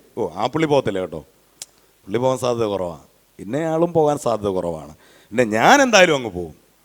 പക്ഷെ ഒരു കുഴപ്പം, കാഹളം കേൾക്കുന്നില്ല. ആ കാഹളം അങ്ങ് പെട്ടെന്ന് കേട്ടിരുന്നെങ്കിൽ ഞാൻ അങ്ങ് പോയേനെ. സ്തോത്രം. ഇപ്പം കർത്താവിനാണ് കുഴപ്പം വന്നിരിക്കുന്നത്, കാഹളം പെട്ടെന്ന് കേൾപ്പിക്കണം. ഹല്ലേലൂയ. സ്തോത്രം. എന്നാൽ പൗലോസ് പറയുന്നത്, ഞാനും അത് പിടിക്കാമോ എന്ന് വെച്ച് ഓടുന്നതേ ഉള്ളൂ, എനിക്കൊരു ഉറപ്പുമില്ല, എൻ്റെ ദൈവമേ അത് നഷ്ടപ്പെട്ടു പോകരുതേ എന്ന പൗലോസിൻ്റെ ആഗ്രഹം. അങ്ങനെയെങ്കിൽ ഞാൻ പറയാൻ പ്രിയമുള്ളവരെ, ഈ പ്രവാസകാലം എത്രത്തോളം ഭയത്തോടെ കഴിക്കണം എന്നുള്ളതിൻ്റെ ഉത്തമ ഉദാഹരണമാണ് പൗലോസ് പറയുന്ന ആ വാക്ക്, ഞാനും അത് പിടിക്കാമോ എന്ന് വെച്ച് ഓടുന്നതേ ഉള്ളൂ. അപ്പോൾ ഈ ഭൂമിയിൽ നമ്മൾ താൽക്കാലികമായി ജീവിക്കുന്നവരാണെന്നും ഇത് നമ്മുടെ സ്വന്തമല്ലെന്നും നമ്മൾ ആദ്യം തിരിച്ചറിയേണ്ടത് ആവശ്യമാണ്. അതുകൊണ്ട് ലോകത്തിൽ ഒന്നും വേണ്ട എന്നൊന്നുമല്ല ഞാൻ പറയുന്നത്. നമുക്ക് പാർക്കാൻ ഒരു ഭവനം ആവശ്യമാണ്, യാത്ര ചെയ്യാൻ വാഹനം ആവശ്യമാണ്, ഭക്ഷണം കഴിക്കാൻ ഭക്ഷണം ആവശ്യമാണ്. എന്നാൽ ഇതിൻ്റെയൊക്കെ അപ്പുറത്തേക്ക് വരുമ്പോഴാണ് പ്രശ്നം. കഴിഞ്ഞിടയ്ക്ക് ഒരു പുള്ളി പ്രസംഗിച്ചവൻ പറഞ്ഞു, മുമ്പേ അവൻ രാജ്യവും നീതി അന്വേഷിപ്പിന്, അതോടുകൂടി ഇതൊക്കെ ഇങ്ങനെ അങ്ങോട്ട് കൈപോയപ്പോൾ ഞാൻ ഓർത്തോടാ അത്രയും ഇങ്ങോട്ട് കൈപോകാനുള്ളതുണ്ടോ എന്നോർത്ത് അത് വായിച്ചു നോക്കിയപ്പോൾ അവിടെ എഴുതിയിരിക്കുക, ഉണ്മാനും ഉടുപ്പാനും ഉണ്ടെങ്കിൽ മതി എന്ന് വെക്കുക, അതിൽ കൂടുതലൊക്കെയും ജാതികൾ അന്വേഷിക്കുന്നു. അടുത്ത വാക്യം പറയാം, മുമ്പേ അവൻ്റെ രാജ്യവും നീതി അന്വേഷിപ്പിൻ, അതോടുകൂടെ ഇതൊക്കെയും. എടാ മേളിൽ പറഞ്ഞേ, മേളിൽ എന്തോ പറഞ്ഞേ? അത്രേ ഉള്ളൂ. നമ്മൾ ആ വാക്യം വായിക്കത്തില്ല, നമ്മൾ നേരെ താഴത്തെ വാക്യം, മുമ്പേ അവൻ രാജ്യവും നീതി അന്വേഷിപ്പിൻ, അതോടുകൂടെ സകലതും എന്നൊക്കെയാണ് ചിലർ പറയുന്നത്. സകലതും കിട്ടുമെന്നാണ് പറയുന്നത്. പിന്നെ ഉമ്മ അങ്ങോട്ട് പോയി എടുത്ത് പോകലിലോട്ട് അങ്ങ് ഇട്ടാൽ മതി എന്നാണ് പറയുന്നത്. സ്തോത്രം. എന്നാൽ അവിടെ വചനം വ്യക്തമായിട്ട് പറയുന്നില്ലേ, ഉണ്മാനും ഉടുപ്പാനും ഉണ്ടെങ്കിൽ മതി, തൃപ്തിയായി അല്ലേ? സ്തോത്രം. എനിക്കവിടെ തൃപ്തിയാകുകയാണ്. എനിക്ക് തൃപ്തി അല്ലാതെ ദാരിദ്ര്യം ഫീൽ ചെയ്യുമ്പോഴല്ലേ പിന്നെയും പിന്നെയും വേണം എന്നൊരു ചിന്തയുണ്ടാകുന്നത്. പക്ഷെ കർത്താവ് ഒരിക്കൽ പറഞ്ഞു ദാരിദ്ര്യം ഫീൽ ചെയ്യണമെന്ന് പറഞ്ഞു. എന്തോ കാര്യത്തിലാണെന്നറിയോ? ആത്മാവിൽ. ആത്മാവിൽ എത്ര കിട്ടിയാലും പിന്നെ എന്തോ ദാരിദ്ര്യമാണ്. തികയുന്നില്ല അല്ലേ? സ്തോത്രം. മത്തായി 5 നമ്മളത് വായിക്കുന്നുണ്ട്. യേശുവിൻ്റെ പ്രസംഗം ആരംഭിക്കുമ്പോൾ കർത്താവ് പറഞ്ഞു തുടങ്ങുന്ന ഒരു വാക്കാണ്, ആത്മാവിൽ ദരിദ്രരായവർ ഭാഗ്യവാന്മാർ, എന്തുകൊണ്ടെന്നാൽ സ്വർഗരാജ്യം അവർക്കുള്ളതാണ്. സ്തോത്രം. അപ്പൊ ദാരിദ്ര്യം വേണമെന്ന് കർത്താവ് പറയുന്നുണ്ട്. പക്ഷേ നമ്മൾ ചിന്തിക്കുന്ന ദാരിദ്ര്യമല്ല, ഇത് ആത്മീയ ദാരിദ്ര്യമാണ്. എത്രത്തോളം വിശുദ്ധിയായാലും ആയില്ല, ഇനിയും എനിക്ക് വിശുദ്ധനാകണം. എത്രത്തോളം പ്രാപിച്ചാലും ഇനി എനിക്ക് പ്രാപിക്കണം. എത്രത്തോളം സ്തോത്രം കർത്താവിന്റെ സന്നിധിയോട് ചേർന്നെന്ന് തോന്നിയാലും പോരാ, ഇനിയും കുറച്ചുകൂടെ എനിക്ക് ചേരാനുണ്ട് എന്നുള്ള ആ ദാരിദ്ര്യം ഫീൽ ചെയ്യുന്ന അവസ്ഥയുണ്ടല്ലോ. Price the Lord. അത് ആത്മാവിലായിരിക്കണം ഉണ്ടാകേണ്ടത്. ബാക്കി എല്ലാ കാര്യത്തിലും അല്ലേ ദാരിദ്ര്യമുണ്ട് നമുക്കല്ലേ? സ്തോത്രം. വീട്ടിൽ ഒരു അമ്മാമ്മ അച്ചായനോട് പറഞ്ഞു, അച്ഛാ പഞ്ചസാര തീർന്നു, നാളെ കാപ്പി കുടിക്കണമെങ്കിൽ പഞ്ചസാര മേടിച്ചോണ്ട് വരണം കേട്ടോ. അച്ചാൻ അറിയാം അമ്മാമ്മയുടെ സ്വഭാവം. അച്ഛാൻ നേരെ എന്ന് പഞ്ചസാര പാത്രം തുറന്നു നോക്കിയപ്പോൾ 2 ആഴ്ചക്കത്തേക്കുള്ള പഞ്ചസാരയും കൂടി ഇരിപ്പുണ്ട്. പക്ഷെ അമ്മാമ്മയ്ക്ക് ഇപ്പോഴേ ദാരിദ്ര്യം തുടങ്ങി. സ്തോത്രം. കണ്ടോ, ചില അച്ചാന്മാരൊക്കെ ചിരിച്ചു തുടങ്ങിയിട്ടുണ്ട്. ഇതെങ്ങനെ ഈ പുള്ളി എന്നോ വെളിപ്പാടല്ലേ, പച്ചലയും കത്രികയും പോലെ ആയിപ്പോയി. ഹല്ലേലൂയ. സ്തോത്രം. അപ്പോൾ ഞാൻ പറഞ്ഞത് അങ്ങനെയുള്ള ചില വിഷയങ്ങളിൽ നമുക്ക് എന്തുണ്ടാകുന്നുണ്ട്? ദാരിദ്ര്യം ഉണ്ടാകുന്നുണ്ട്. അയ്യോ ഇല്ല, തീർന്നു, അങ്ങോട്ട് തികയുന്നില്ല. സ്തോത്രം. അങ്ങനെയുള്ള കാര്യങ്ങളിൽ ദാരിദ്ര്യം ഉണ്ടാകുന്നുണ്ട്. പക്ഷേ ആത്മാവിൽ എത്ര പേർക്ക് ദാരിദ്ര്യം ഉണ്ടാകുന്നുണ്ട്? എനിക്ക് കുറച്ചുകൂടെ ഒന്ന് വിശുദ്ധനാകണം, ഞാൻ ആയിട്ടില്ലെന്നേ, തികഞ്ഞിട്ടില്ലെന്നേ, ഇപ്പോഴും ചില സ്വഭാവങ്ങൾ എന്നിലുണ്ട്, അതൊക്കെ ഒന്ന് മാറ്റണം. സ്തോത്രം. ചിലരെക്കുറിച്ചൊക്കെ കുറ്റം പറയുന്നത് കേൾക്കുമ്പോൾ എനിക്കൊരു സന്തോഷമുണ്ട്, അതൊക്കെ ഒന്ന് മാറ്റണമെന്നേ. സ്തോത്രം അല്ലേ? ഈ കർത്താവ് പറയുന്ന വചനത്തിൽ പറയുന്ന ഒരു കാര്യമുണ്ട്, ക്രിസ്തുവിനോട് കൂടെ നമ്മൾ എന്ത് ചെയ്യണം? ക്രൂശിക്കപ്പെടണം. അവൻ്റെ കൂടെ നമ്മൾ എന്ത് ചെയ്യണം? ക്രൂശിക്കപ്പെടണം. അതെല്ലാ നിലവാരങ്ങളിലും അല്ലേ? കുരിശോളം താഴ്ത്തിയെങ്കിൽ ആ താഴ്മ നിസ്സാരമായൊരു വാക്കുകൊണ്ട് പറഞ്ഞു വിടാൻ കഴിയുന്നതല്ല.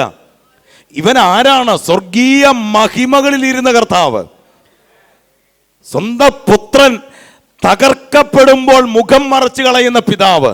നോക്ക്, ആ പിതാവിനോളം തന്നെ ആധികാരികതയുള്ള ആ പുത്രൻ താണ് വന്ന് ഒരു ദാസനായി തീരുക മാത്രമല്ല, കുരിശോളം തന്നെ ഏൽപ്പിച്ചു കൊടുത്തെന്ന ആ താഴ്മ എത്ര ഭയങ്കരം. ആ യേശു കർത്താവ് പറയുകയാണ്, ഞാൻ വാതിലാകുന്നു, എന്നിലൂടെ കടക്കുന്നവൻ രക്ഷപ്പെടും. അല്ലേ? ആ വാക്യം വായിച്ചിട്ടുണ്ടോ? ഞാൻ വാതിലാകുന്നു, എന്നിലൂടെ കടക്കുന്നവൻ രക്ഷപ്പെടും. അല്ലേ? യോഹന്നാന്റെ സുവിശേഷം 10:9 നമ്മളത് വായിക്കുന്നു. ഞാൻ വാതിലാകുന്നു, എന്നിലൂടെ കടക്കുന്നവൻ രക്ഷപ്പെടും. എന്താ കർത്താവ് പറഞ്ഞ ആ വാക്യത്തിന്റെ അർത്ഥം? യേശു ആണ് വാതിൽ. യേശു എന്ന വാതിൽ, ആ വലിപ്പം ഒന്ന് നോക്കിക്കേ, ആ വാതിലിന്റെ വലിപ്പം ഒന്ന് നോക്കിക്കേ. ഈ ചർച്ചിനകത്ത് ഇത്രയും പേര് വന്ന് കയറിയിരിക്കാൻ കാരണം എന്താ? നമ്മളെക്കാളും വലുതായിരുന്നു വാതിൽ അല്ലേ? അതുകൊണ്ടാണ് ഇതിനകത്ത് നമ്മൾ ഇന്ന് കയറിയിരുന്നത്.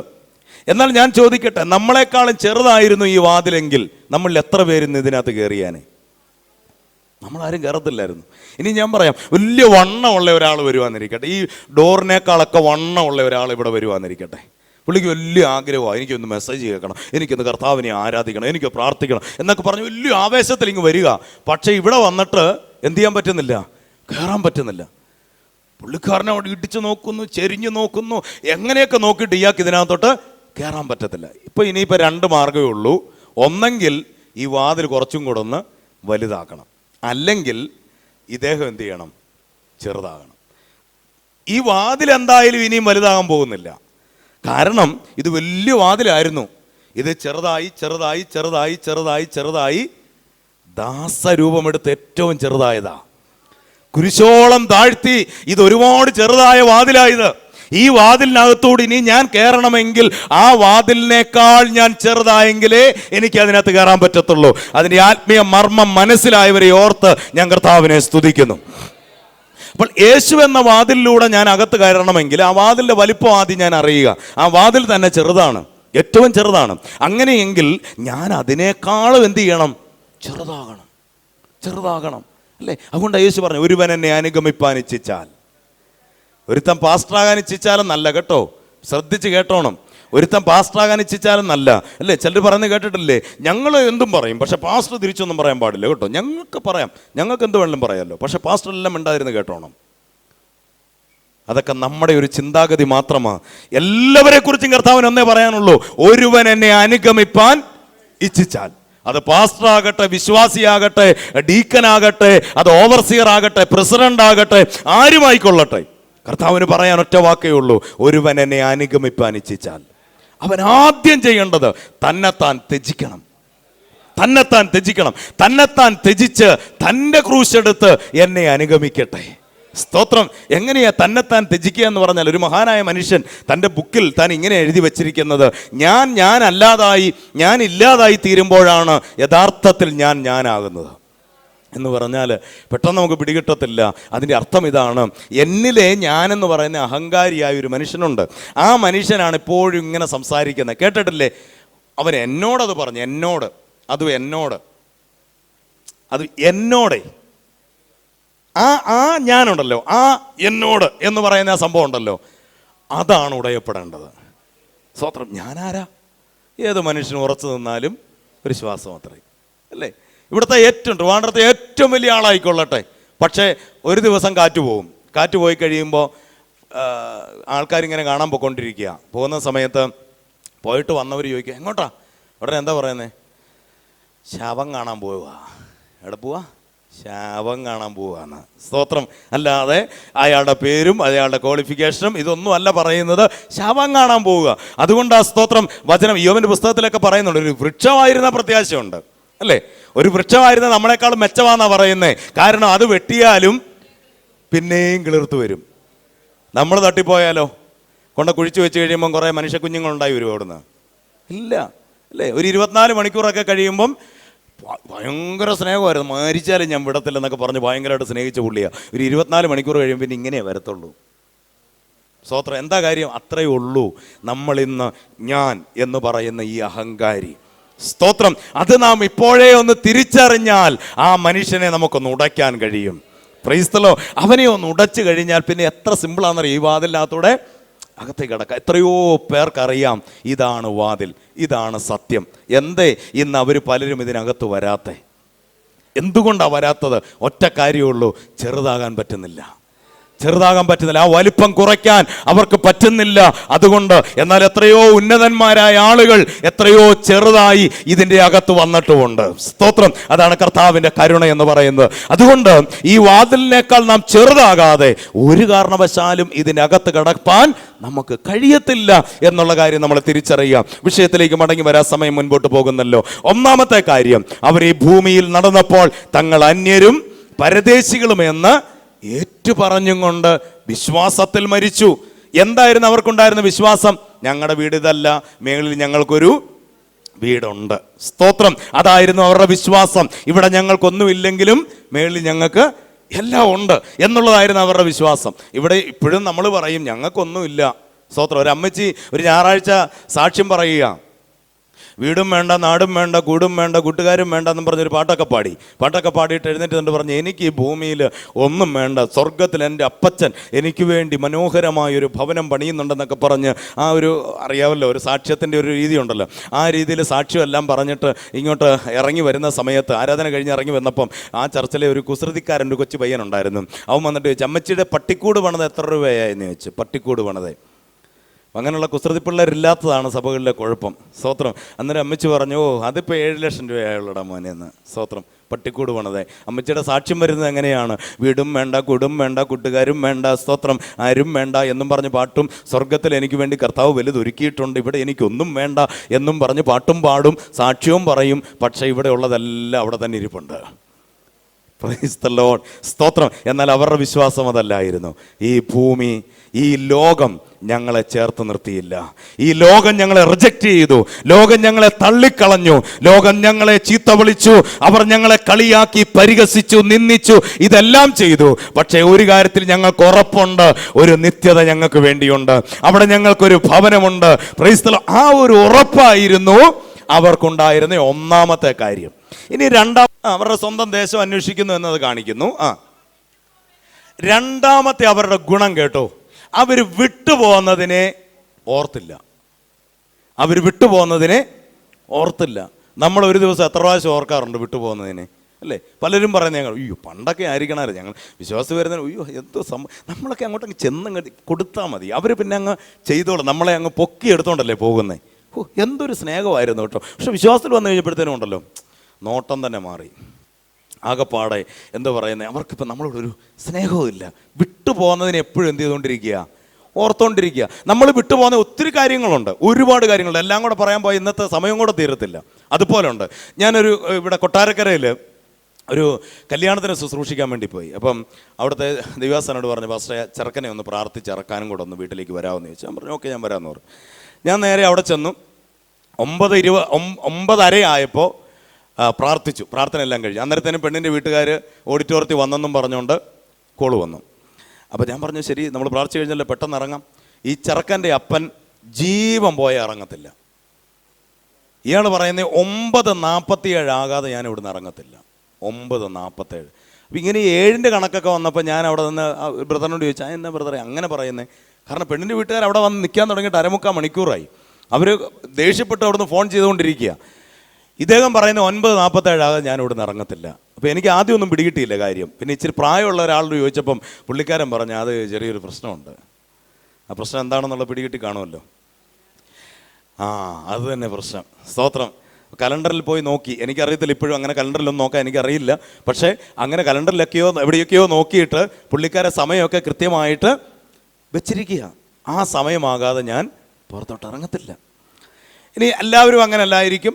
മറ്റു ചിലർ ചെയ്യുന്ന പരിപാടി പറയാം. ഈ ലോകത്തിലെ ഏറ്റവും വലിയ കള്ളത്തരം പറയുമായിരിക്കും രണ്ടുപേരിരുന്ന് ലോകത്തിലെ ഏറ്റവും വലിയ കള്ളത്തരം പറഞ്ഞുകൊണ്ടിരിക്കുക. അന്നേരമാണ് ഭിത്തിയിലിരുന്ന് വിശന്ന് പൂക്കറാണ്ടി അടിച്ചിട്ട് പല്ലി എന്നൊരു ശബ്ദം. അപ്പോൾ എന്നാ പറയും? സത്യം. കണ്ടോ, സത്യം. ഇപ്പോൾ വന്ന് ഈ കള്ളം പറയുന്ന സമയത്ത് മൊബൈൽ അടിച്ചാൽ മതി, അന്നേരം പറയും കണ്ടോ സത്യം. സ്തോത്രം. ഇതൊക്കെ എവിടുന്ന് വന്നാന്നറിയോ? വിട്ടേച്ച് പോകുന്നതാണ്. അതിനെ വീണ്ടും പോയി പിടിക്കുക. സ്തോത്രം. പിന്നെ എന്താ, എവിടെയെങ്കിലും യാത്രയ്ക്ക് ഇറങ്ങുമ്പോൾ ഒരു കറുത്ത പൂച്ച വിലങ്ങൻ ചാടിയാൽ അന്നേരം പറയും ഇന്നത്തെ കാര്യം പോയി. Price the Lord. പിന്നെ എന്താ, യാത്രയ്ക്ക് ഇറങ്ങുമ്പോൾ അടുത്ത വീട്ടിലെ പുള്ളിക്കാരി ഒരു ചൂലും പിടിച്ചോണ്ട് അവിടെ നിന്നാൽ മതി, പോയി, ഇന്നത്തെ കാര്യം പോയി. ഒരു പാത്രം ഒരു കുടത്തിൽ വെള്ളം എടുത്തുകൊണ്ട് വരിക, അത് കണ്ടു കഴിഞ്ഞാൽ പറയും നല്ല ലക്ഷണം. ഇതൊക്കെ എവിടുന്ന് വന്നതാ? Price the Lord. സ്തോത്രം. നമ്മൾ തിരിച്ചറിയണം, വിട്ടുപോകുന്നതിനെ നാം പലപ്പോഴും അറിഞ്ഞോ അറിയാതെയോ വീണ്ടും അതിലേക്ക് തിരിയുന്നുണ്ടെങ്കിൽ മനസ്സിലാക്കുക, ദൈവം നിന്റെ ദൈവം എന്ന് വിളിക്കപ്പെടുന്നത് ലജ്ജിക്കുന്നുണ്ട് എന്നുള്ള കാര്യം നീ അറിയാതെ പോകരുതെന്ന് ഇന്ന് പകൽ ദൈവാത്മാവ് ആഗ്രഹിക്കുന്നു. അപ്പോൾ വിട്ടുപോകുന്ന ഒത്തിരി കാര്യങ്ങളുണ്ട്. അതിലേക്കൊക്കെയും നമ്മുടെ ശ്രദ്ധയെ നമ്മൾ തിരിച്ചുകൊണ്ട് പോകുന്നെങ്കിൽ ഞാൻ പറയാം പ്രിയരെ, പരാജയത്തിലേക്ക് നാം പോയിക്കൊണ്ടിരിക്കുകയാണ്. വിട്ടുപോകുന്നത് പോട്ടെ. സ്തോത്രം. നമുക്കറിയാം, ഈ പത്രോസ് യേശുവിൻ്റെ കൂടെ 3.5 വർഷത്തോളം നടന്ന മനുഷ്യനാണ്. അതിനുശേഷവും വളരെ ശക്തമായിട്ട് പ്രയോജനപ്പെട്ട ഒരു മനുഷ്യനാണ്. പക്ഷേ അദ്ദേഹത്തിൻ്റെ ഉള്ളിൽ പണ്ടത്തെ ഒരു യഹൂദൻ ചാകാതെ കിടക്കുക. മിനിസ്ട്രിയിലൊക്കെ ആയി, പക്ഷേ ഇപ്പോഴും ആ യഹൂദൻ ചത്തട്ടില്ല. മകൾക്ക് കല്യാണാലോചന വരണം, അന്നേരമാണ് യഹൂദൻ എഴുന്നേറ്റ് വരുന്നത്. കാസ്റ്റ് ഏതാന്ന് പറഞ്ഞില്ലായിരുന്നു, കാസ്റ്റ് ഏതാന്ന് പറഞ്ഞില്ല. പണ്ട് എവിടെ ആയിരുന്നു നിങ്ങൾ? സ്വത്രം പോയി പോക്കുണ്ടോ? Price the Lord. ഞങ്ങൾ പണ്ട് കത്തോലിക്കലായിരുന്നു. പെണ്ണിൻ്റെ വീട്ടുകാരൊക്കെ എവിടെ ആയിരുന്നു എന്ന് അറിഞ്ഞാൽ കൊള്ളാം.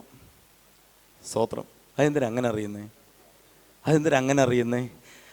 സൃഷ്ടിച്ചവൻ അവനെ 2 ജാതിയായിട്ടേ സൃഷ്ടിച്ചുള്ളൂ, ആണും പെണ്ണും. പെണ്ണാണോ എന്ന് നോക്കിയാൽ മതി, അല്ലെ ആണാണോ എന്ന് നോക്കിയാൽ മതി, അല്ലാതെ ജാതി നോക്കാൻ പോകണ്ട. ഇത് കർത്താവ് പറഞ്ഞ കാര്യമാണ്. പക്ഷെ എന്തുകൊണ്ട് ഇപ്പോഴും വീണ്ടെടുക്കപ്പെട്ട വിശുദ്ധ ജനമെന്ന് അവകാശപ്പെടുന്ന നമ്മൾ കാസ്റ്റ് ചോദിക്കുന്നു. അത് പറയണ്ട പാസ്റ്ററെ, അടുത്തത് പറ. കാരണം അത് പറഞ്ഞ് അങ്ങോട്ട് ശരിയാകുന്നില്ല അങ്ങോട്ടല്ലേ. Praise the lord. പറയുമ്പോൾ എല്ലാം പറയണം, അല്ലെങ്കിൽ ഒന്നും പറയാതിരിക്കണം. എന്തെങ്കിലും എന്തുവാ ഗൾഫിൽ പോകുന്ന കാര്യമോ അമേരിക്ക പോകുന്ന കാര്യമോ അല്ലെങ്കിൽ എട്ടടി പൊക്കത്ത് ചാടിയാൽ ഇപ്പം കിട്ടുമെന്ന് പറയുമോ അങ്ങനെയൊക്കെ അങ്ങനെ അങ്ങായി പോകണം. അപ്പം പറയുവാണെങ്കിൽ എല്ലാ കാര്യങ്ങളും പറഞ്ഞു പോകാവൂ.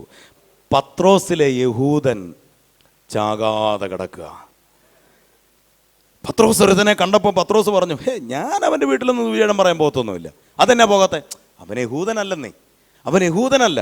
ഈ രക്ഷ എന്ന് പറയുന്നത് യഹൂദന്മാർക്ക് മാത്രം ഉള്ളതല്ലേ, അതുകൊണ്ട് ഞാനൊന്നും അവൻ്റെ വീട്ടിൽ പോകത്തില്ല. കർത്താവ് പറഞ്ഞു, നിന്നെ ഞാൻ പിടിച്ചോളാം. കുറച്ചാൾ കഴിഞ്ഞപ്പം പത്രോസ് ശുശ്രൂഷയും കഴിഞ്ഞ് വന്നതാ. കൂട്ടു സഹോദരന്മാരെല്ലാം ഉണ്ട്. വന്ന് നിന്ന് വിശന്ന് ആകെപ്പാടെ അസ്വസ്ഥമായിട്ട് ഇങ്ങനെ നിൽക്കുക. അന്നേരത്തേനും കൂടെ ഉണ്ടായിരുന്ന സഹോദരന്മാർ പറഞ്ഞു, അതെ ഉദ്ദേശി ഒരു അല്പസമയം ഒരു 10-15 മിനിറ്റ് കൂടെ എടുക്കും കേട്ടോ, കാരണം പപ്പടം കൂടെ ഒന്ന് കാച്ചിക്ക് വന്നാൽ സംഭവം ഒക്കെ ആയി. അപ്പോൾ അതുകൊണ്ട് പപ്പടം എണ്ണയൊക്കെ ഒന്ന് ചൂടാകണം. അപ്പോൾ അതുകൊണ്ട് ഉദ്ദേശി ഒന്ന് റെസ്റ്റ് ചെയ്യും, ഇപ്പം ഞങ്ങൾ റെഡിയാക്കി തരാം എന്ന് പറഞ്ഞ സമയത്ത് ഈ പുള്ളി ഓർത്ത് ഏതായാലും 10 മിനിറ്റ് എടുക്കാം, എന്നാൽ എന്ത് ചെയ്തേക്കാം, ഇരുന്നങ്ങ് പ്രാർത്ഥിച്ചേക്കാം. ഇയാൾ പ്രാർത്ഥിപ്പാൻ വെൺമാടത്തിൽ കയറി പ്രാർത്ഥിച്ചു കൊണ്ടിരുന്നപ്പോൾ ഒരു ദർശനം കണ്ടു. നമ്മളൊക്കെയാണെങ്കിൽ അന്നേരം കാണുന്ന ദർശനം എന്നതായിരിക്കും? നല്ല മട്ടൻ കറി ഉണ്ടാക്കി സ്തോത്രം കൂട്ടു സഹോദരന്മാർ കൊണ്ട് വിളമ്പുന്നതും ആ ചൂട് പപ്പടം കൊണ്ട് കയ്യിലോട്ട് തരുന്നതും അല്ലേ, ഇതൊക്കെയായിരിക്കും നമ്മൾ കാണുന്ന ദർശനം. പക്ഷെ പത്രോസ് കണ്ട ദർശനം അതൊന്നും അല്ല. പത്രോസ് കണ്ട ദർശനം സ്തോത്രം 4 കോണും കെട്ടിയിറക്കിയ ഒരു ദുപ്പട്ടി. പത്രോസ് ആദ്യം നോക്കിയിട്ടേ ഛേ എന്ന് വെച്ച് കാണും, കാരണം അതിനകത്തുള്ളത് മുഴുവൻ അങ്ങനത്തെ സാധനങ്ങളായിരുന്നു അല്ലേ. പണ്ട് യഹൂദനോട് തുടരുതെന്ന് പറഞ്ഞ മുഴുവൻ സാധനവും അതിനകത്തുണ്ട്. പന്നി ഉണ്ടാകും, ആട്, മുയല്, എല്ലാ സാധനവും ഉണ്ട്. ഇതെല്ലാം കൂടെ കണ്ടിട്ട് പത്രോസ് ഇങ്ങനെ നോക്കി നിൽക്കുക. അന്നേരത്തിന് ഒരു ശബ്ദവും കൂടെ, പത്രോസേ എഴുന്നേറ്റ് അറുത്ത് ഭക്ഷിക്കുക. അന്നേരവാ പത്രോസിലെ ആ യഹൂദനങ്ങ് ഉണർന്നത്. യഹൂദനങ്ങ് ഉണർന്നിട്ട് പത്രോസ് ചോദിച്ചു, ദൈവമേ, പത്രോസ് എന്ന് പറയുന്നത് എന്നോട് തന്നെയാണോ ഈ പറയുന്നേ? ദൈവം പറഞ്ഞു, അതെ നിന്നോട് തന്നെയാണ് പറയുന്നത്. പത്രോസ് പറഞ്ഞു, നിനക്കറിയത്തില്ലേ അശുദ്ധമായതോ മലിനമായതോ ഇന്നുവരെ ഞാൻ എൻ്റെ കൈ കൊണ്ട് തൊട്ടിട്ടില്ല. അപ്പോൾ അതുകൊണ്ട് ഇങ്ങനെ ഒരു പരീക്ഷണം എൻ്റെ അടുത്ത് വേണ്ട. ദൈവം പറഞ്ഞത് എന്താ? ദൈവം വിശുദ്ധീകരിച്ചതിനെ മനുഷ്യൻ മലിനം എന്നെണ്ണരുത്. ഇന്ന് പകൽ ഞാൻ ശക്തമായി വിളിച്ചു പറയാം, ഏത് വിഭാഗത്തിൽപ്പെട്ടവനായിക്കൊള്ളട്ടെ, ഏത് ജാതിയിൽപ്പെട്ടവനായിക്കൊള്ളട്ടെ, അവൻ ക്രിസ്തുവിലായാൽ അവൻ ഒന്ന് തന്നെയാ. ഞാനും അവനും തമ്മിൽ ഒരു വ്യത്യാസവുമില്ല. അവൻ കറുത്തതാകട്ടെ, വെളുത്തതാകട്ടെ, ഉയർച്ചയുള്ളവനാകട്ടെ, താഴ്ചയുള്ളവനാകട്ടെ, ആരുമായിക്കൊള്ളട്ടെ, അവനും ഞാനും തമ്മിൽ ഒരു വ്യത്യാസവുമില്ല. Price the Lord. ഇത് പറഞ്ഞാൽ മാത്രം പോരാ, നമ്മുടെ ജീവിതത്തിലൂടെ കൊണ്ടുവരണം കേട്ടോ, അല്ലെങ്കിൽ അതുകൊണ്ട് വലിയ ഗുണമൊന്നും ഉണ്ടാവത്തില്ല. അതുകൊണ്ട് കല്യാണമൊക്കെ ആലോചിക്കുമ്പോൾ ആദ്യം ചോദിക്കുന്ന പരിപാടി അങ്ങ് നിർത്താം. സ്തോത്രം, നമുക്കറിയണ്ടെന്നേ, അത് ആരും ആയിക്കൊള്ളട്ടെ, ഒരു മനുഷ്യനാണോ മതി, ഓക്കെ, ഞാൻ ഹാപ്പിയായി. സ്തോത്രം. അതല്ലാതെ ഏത് കാസ്റ്റാണോ, എവിടെയാണ് പൊക്കൊണ്ടിരുന്നത്, എത്ര നാളായി വിശ്വാസത്തിൽ വന്നിട്ട്, അതാണ് ഇതാണ് 150 ചരിത്രം ഒന്നും ആവശ്യപ്പെടേണ്ട കാര്യമില്ല. സ്തോത്രം. ഇവിടെ പത്രോസിനോട് കർത്താവ് പറഞ്ഞു, പത്രോസേ എഴുന്നേറ്റ് അറുത്ത് ഭക്ഷിക്കുക, എഴുന്നേറ്റ് അറുത്ത് ഭക്ഷിക്കുക. സ്തോത്രം. പത്രോസ് പറഞ്ഞ, ദൈവമേ, ഞാനൊരു യഹൂദനാ, ഞാനിതൊന്നും കൈകൊണ്ട് പോലും ഇന്ന് വരെ തൊട്ടിട്ടില്ല. പക്ഷെ ദൈവം പറയാ, ദൈവം ശുദ്ധീകരിച്ചതിനെ മനുഷ്യൻ മലിനമെന്ന് പറയരുത്. അടുത്തിരിക്കുന്ന ആളുടെ കയ്യെ പിടിച്ചൊന്ന് കുലുക്കിട്ട് പറ, ദൈവം ശുദ്ധീകരിച്ചതിനെ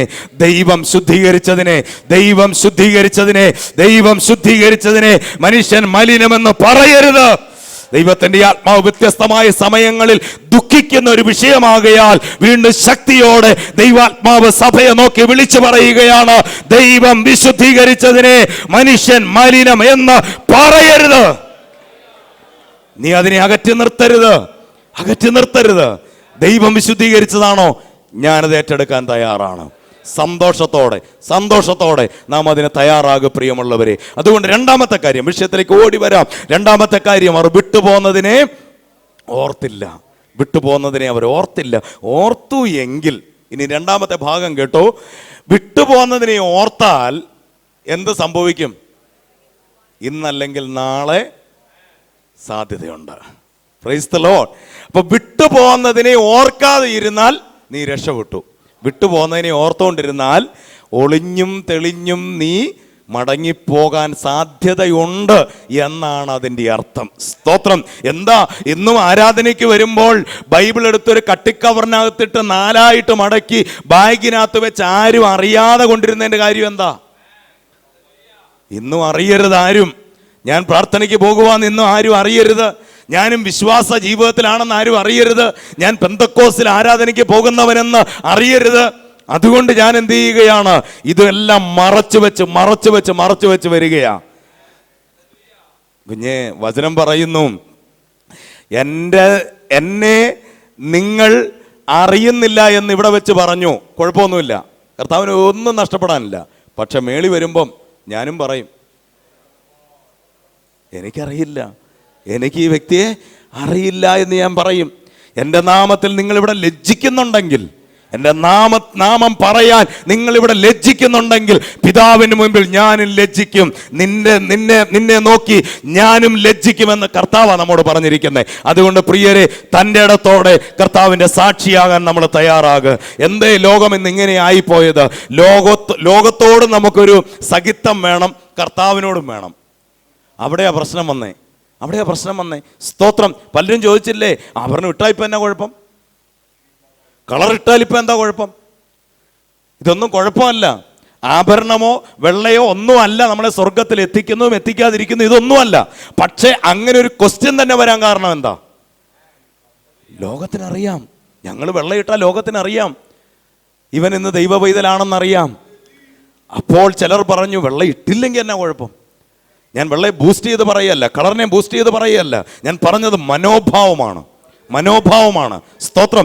ലോകത്തോട് ചേരുവാൻ, ആ ലോകത്തിൻ്റെ അടുക്ക ചെല്ലുമ്പോൾ ഞാൻ നിങ്ങളുടെ കൂടെ ഉണ്ടെന്നേ. സഭയെ വരുമ്പം ഞാൻ ഇവിടുത്തെ വലിയ ആളാണ്. അതാ കർത്താവ് പറഞ്ഞേ, അങ്ങാടിയിൽ വന്ദനം, പള്ളിയിൽ മുഖ്യാസനം. Price the Lord. സ്തോത്രം. തിരുവല്ലയിൽ എൻ്റെ ചർച്ചിൽ ഒരു ബ്രദർ ഉണ്ടായിരുന്നു. പുള്ളിയാണ് ചർച്ചിൻ്റെ സെക്രട്ടറി. അവിടുത്തെ പൈസയുടെ കാര്യങ്ങളെല്ലാം നോക്കുന്നയാൾ ഇദ്ദേഹമാണ്. ഞാൻ ഒരു ദിവസം വണ്ടി ഓടിച്ച് ഇങ്ങനെ പോകുമ്പോൾ റാസ വരിക. റാസ എന്ന് പറഞ്ഞാൽ മനസ്സിലായല്ലോ, റാസ ഇങ്ങനെ വരിക.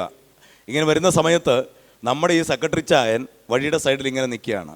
മുണ്ടൊക്കെ മടക്കുത്തൊക്കെ അഴിച്ചിട്ട് പുള്ളി ഇങ്ങനെ നിൽക്കുകയാണ്. ഞാൻ നോക്കുമ്പോൾ അതിലെ അച്ഛൻ വരുന്നു.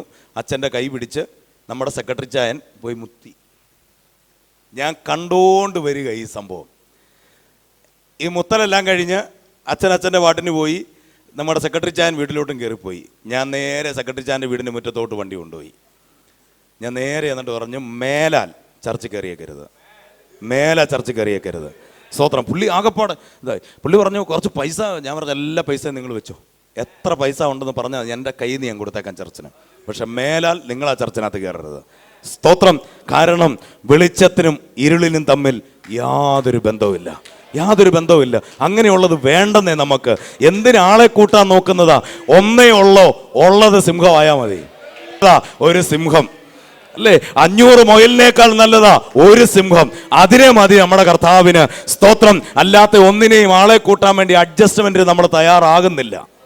Price the Lord. അല്ലെങ്കിൽ പലരും ചോദിക്കുന്ന ഒരു ചോദ്യമാണ്, സ്തോത്രം, അവർ ദുരുപദേശമൊക്കെ പറയുന്നതെന്ന് പറഞ്ഞാലും എന്നാ ആള് കൂടുന്നില്ലേ? ഇതിനേക്കാൾ കൂടുതൽ ആള് കൂടുന്ന സ്ഥലം ഞാൻ കൊണ്ട് കാണിച്ചു തരാം. പക്ഷെ അവിടെ യേശു എന്നൊരു വാക്ക് പോലും കേൾക്കാൻ പറ്റത്തില്ല. അവിടെ മറ്റു പല വാക്കുകളും അവിടെ കേൾക്കുന്നത്. പക്ഷെ അവിടെ ആള് കൂടുന്നുണ്ട്. ആള് കൂടുന്നതല്ല ഇവിടുത്തെ വിഷയം എത്രയെണ്ണ സത്യസന്ധമായി കർത്താവിന് വേണ്ടി വിശുദ്ധിയോടെ സാക്ഷിയായി നിൽക്കുന്നു എന്നുള്ളതാ ഇവിടുത്തെ വിഷയം. ഇന്ന് പകൽ എന്നെ കേൾക്കുന്ന വ്യക്തിയെ, നിന്നെ ഇവിടെ കൂട്ടിക്കൊണ്ടു വന്നത് ഒരാളെയും കൂടെ കൂട്ടിച്ചേർക്കാനല്ല, മറിച്ച് ദൈവരാജ്യത്തിന് നിത്യജീവന് ഓഹരിക്കാരനാക്കി തീർക്കുവാൻ വേണ്ടിയാ.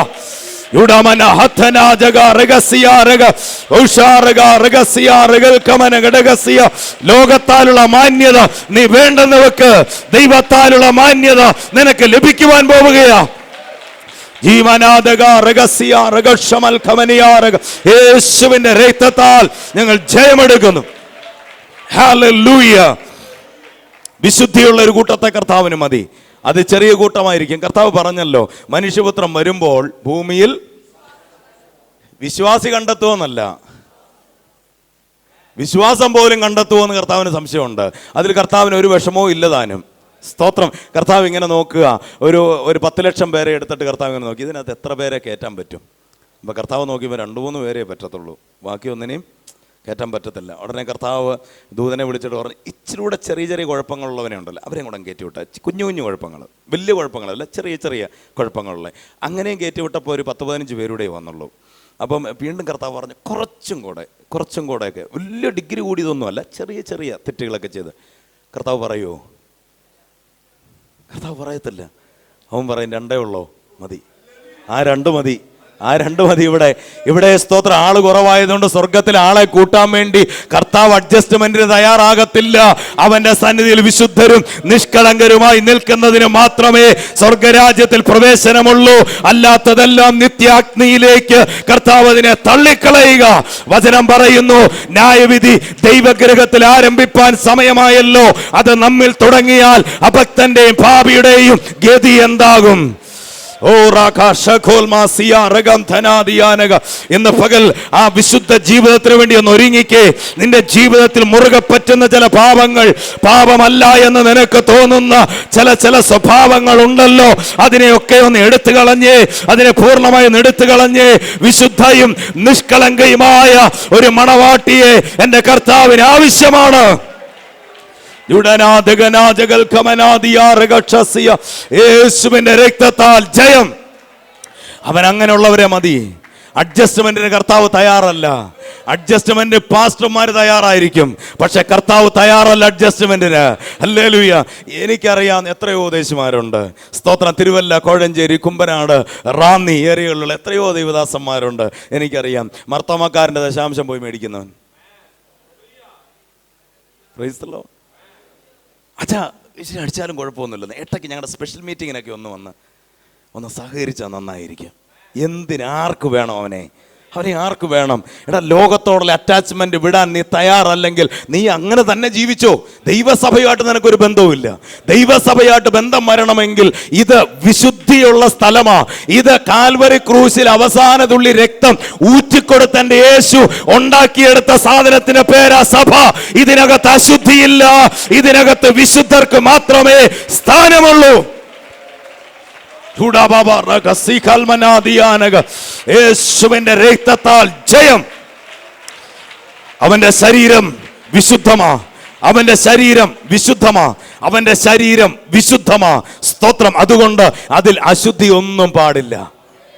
ആ ശരീരത്തോട് ചേർത്ത് അശുദ്ധമായ അവയവങ്ങൾ ചേർത്ത് പണിയരുത്. അതിൽ വേണ്ടത് വിശുദ്ധിയുള്ള ശരീരമാണ്, വിശുദ്ധിയുള്ള അവയവങ്ങളാ. ആ വിശുദ്ധമായ ശരീരത്തോട് ചേർത്ത് പണിയേണ്ടത് വിശുദ്ധിയുള്ള അവയവങ്ങളാണ്. Praise the lord. അതിനെ അശുദ്ധമാക്കാൻ നമ്മൾ ശ്രമിക്കരുത്. കാരണം സഭയെന്ന് പറയുന്നത് കർത്താവിൻ്റെ ശരീരമാണ്. അവൻ്റെ ശരീരം, ആ വെളിപ്പാടൊക്കെ വേണ്ടതുപോലെ നമ്മുടെ ഉള്ളിലേക്ക് കയറിയാലുണ്ടല്ലോ നമ്മൾ രക്ഷപ്പെടും. സ്തോത്രം. അത് കയറണമെങ്കിൽ ദാവീദും ഗോലിയാത്തിനെയൊക്കെ കുറച്ചങ്ങോട്ട് മാറ്റി നിർത്തണം. ദാവീദും ഗോലിയാത്ത് ഇതൊക്കെ ഞങ്ങൾ പണ്ട് പഠിച്ച സൺഡേ സ്കൂളിൽ, അത് മതി. ഇനി ഞങ്ങൾക്ക് ക്രിസ്തുവിൽ വളരണം. ഞങ്ങൾക്കിനി ക്രിസ്തുവിലേക്കൊന്ന് കയറണം. Price the Lord. അവൻ്റെ ശരീരത്തിൻ്റെ ആ ആധികാരികത ഞങ്ങൾക്കൊന്ന് പഠിക്കണം. Price the Lord. അവൻ്റെ ശരീരം എന്താണെന്ന് ഞങ്ങൾക്കൊന്ന് പഠിക്കണം. അവൻ്റെ ശരീരം വിശുദ്ധമല്ലേ? അവൻ്റെ ശരീരം വിശുദ്ധമാണെങ്കിൽ അതിനോട് ചേർത്ത് പണിയപ്പെടുന്നതും വിശുദ്ധമാകണം. സ്തോത്രം. അങ്ങനെ നീ വിശുദ്ധനായത് നിന്റെ പ്രവൃത്തിയാലല്ല, അവൻ്റെ കൃപയാലാണ്. എന്നാൽ ആ കൃപയാൽ നീ വിശുദ്ധീകരിക്കപ്പെട്ടു എന്ന കാരണത്താൽ അന്ത്യം വരെയും പോകണം നിർബന്ധമൊന്നുമില്ല. ഗലാത്യർ 5:1 നമ്മളിങ്ങനെ വായിക്കുന്നു, സ്വാതന്ത്ര്യത്തിനായി ക്രിസ്തു നമ്മെ സ്വതന്ത്രരാക്കി. അടുത്ത വാക്യം, ആകയാൽ അതിൽ ഉറച്ചു നിൽപ്പിൻ. ആരുടെ ഉത്തരവാദിത്വമാ? എൻ്റെ ഉത്തരവാദിത്വമാ. എൻ്റെ കഴിവുകൊണ്ടല്ല എനിക്ക് സ്വാതന്ത്ര്യം കിട്ടിയത്. ഓക്കെ, ഞാൻ അംഗീകരിക്കുന്നു. പക്ഷെ അതിൽ ഉറച്ചു നിൽക്കുക എന്നുള്ളത് എൻ്റെ ഉത്തരവാദിത്വമാ. അതിൽ ഞാൻ ഉറച്ചു നിന്നില്ലെങ്കിൽ എന്ത് സംഭവിക്കും? അടുത്ത വാക്യത്തിൽ, അടിമനുഖത്തിൽ കുടുങ്ങിപ്പോകും. Praise the lord. ഞാൻ ഉറച്ചു നിൽക്കേണ്ടിടത്ത് ഉറച്ചു നിന്നില്ലെങ്കിൽ അടിമനുഖത്തിൽ വീണ്ടും കുടുങ്ങിപ്പോകാൻ സാധ്യതയുണ്ട്. അതുകൊണ്ട് കർത്താവ് പറയുകയാ, നീ ഉറച്ചു നിൽക്ക്. വ്യത്യസ്തങ്ങളായ ഉപദേശങ്ങൾ വരുമ്പോൾ അങ്ങോട്ടും ഇങ്ങോട്ടും ചായാതെ, നിനക്ക് ഏറ്റവും കൊള്ളാമെന്ന് തോന്നുന്ന ഉപദേശത്തിലേക്ക് നീ പോകാതെ, നീ അറിഞ്ഞതിൽ, ആ വിശുദ്ധിയിൽ നീ സത്യസന്ധമായിട്ട് നിൽക്ക്. ഇതാണ് കർത്താവിന് വേണ്ടത്. അതുകൊണ്ട് വചനം പറയുന്നു, സ്വാതന്ത്ര്യത്തിനായി ക്രിസ്തു നമ്മെ സ്വതന്ത്രരാക്കി. ആകയാൽ അതിൽ ഉറച്ചു നിൽപ്പിൻ. അടിമനുഖത്തിൽ പിന്നെയും കുടുങ്ങിപ്പോകരുത്.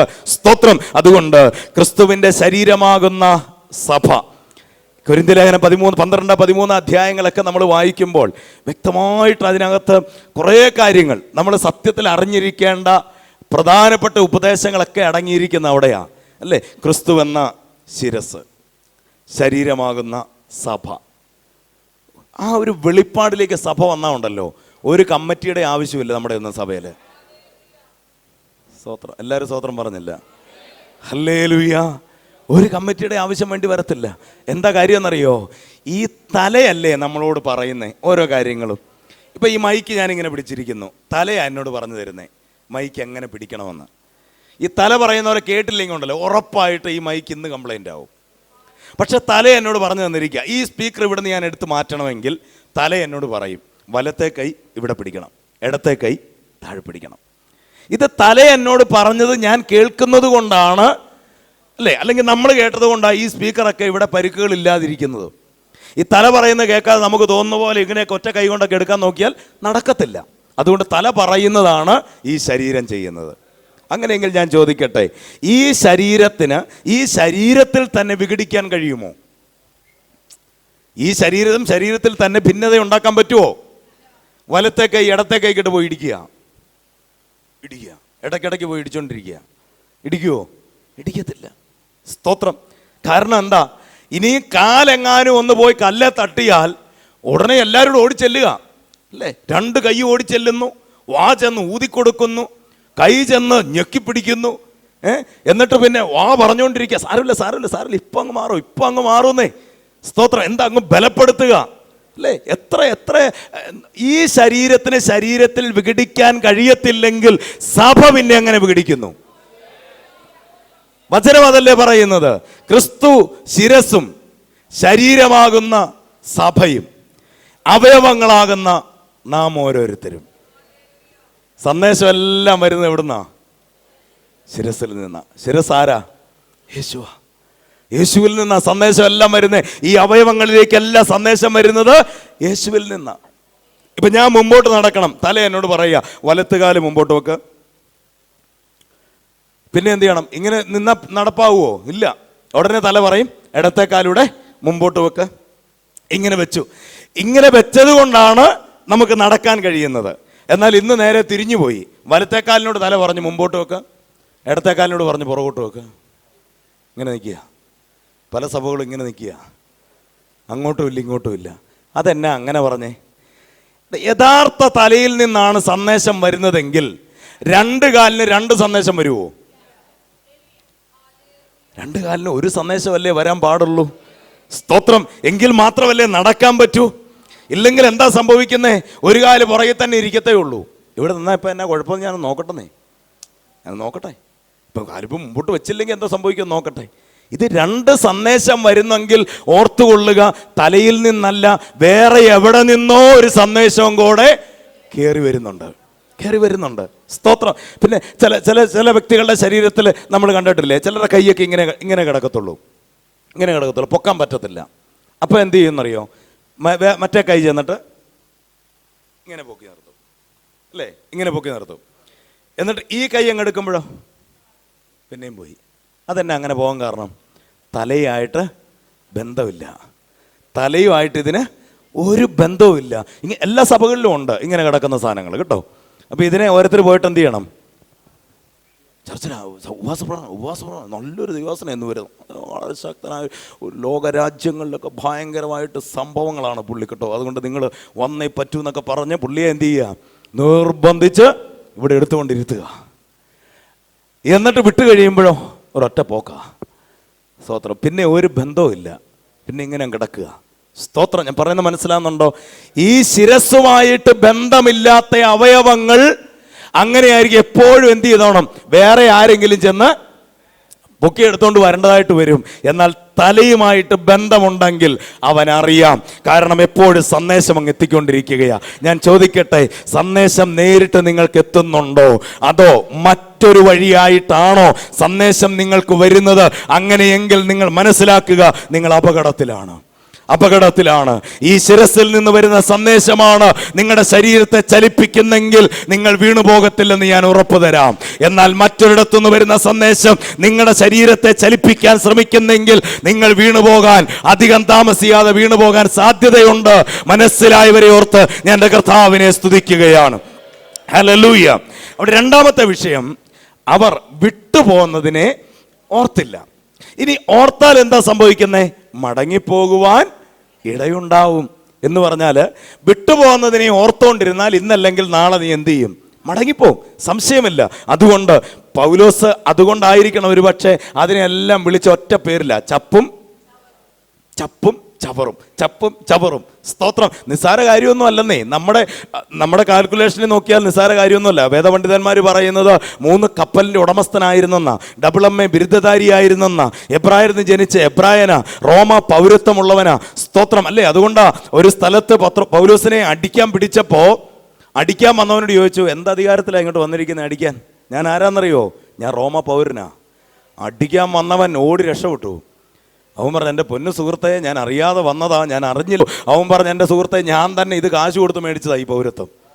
പക്ഷെ നീ അത് അങ്ങനെ തന്നെ ജന്മനാ നിനക്ക് കിട്ടിയതാ.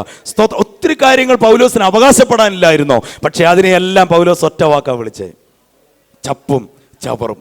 വിട്ടുപോകുന്നതിനെ ഓർത്തില്ല. വിട്ടുപോകുന്നതിനെ ഓർത്തു എങ്കിൽ മടങ്ങിപ്പോകുവാൻ ഇടയുണ്ടായിരുന്നല്ലോ. രണ്ടാമത്തെ അവരുടെ പ്രത്യേകത. ഇനി ഒരു പ്രത്യേകത കൂടെയുണ്ട്. അടുത്ത വാക്യം,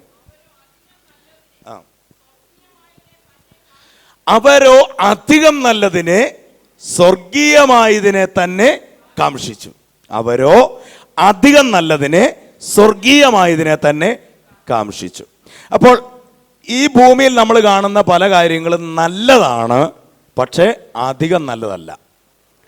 അധികം നല്ലതായിട്ടൊന്നു മാത്രമേ ഉള്ളൂ, സ്വർഗീയമായത്. അധികം നല്ലതായത് സ്വർഗീയമായത്. സ്തോത്രം. എന്താണത്? അത് നിത്യതയാണ്.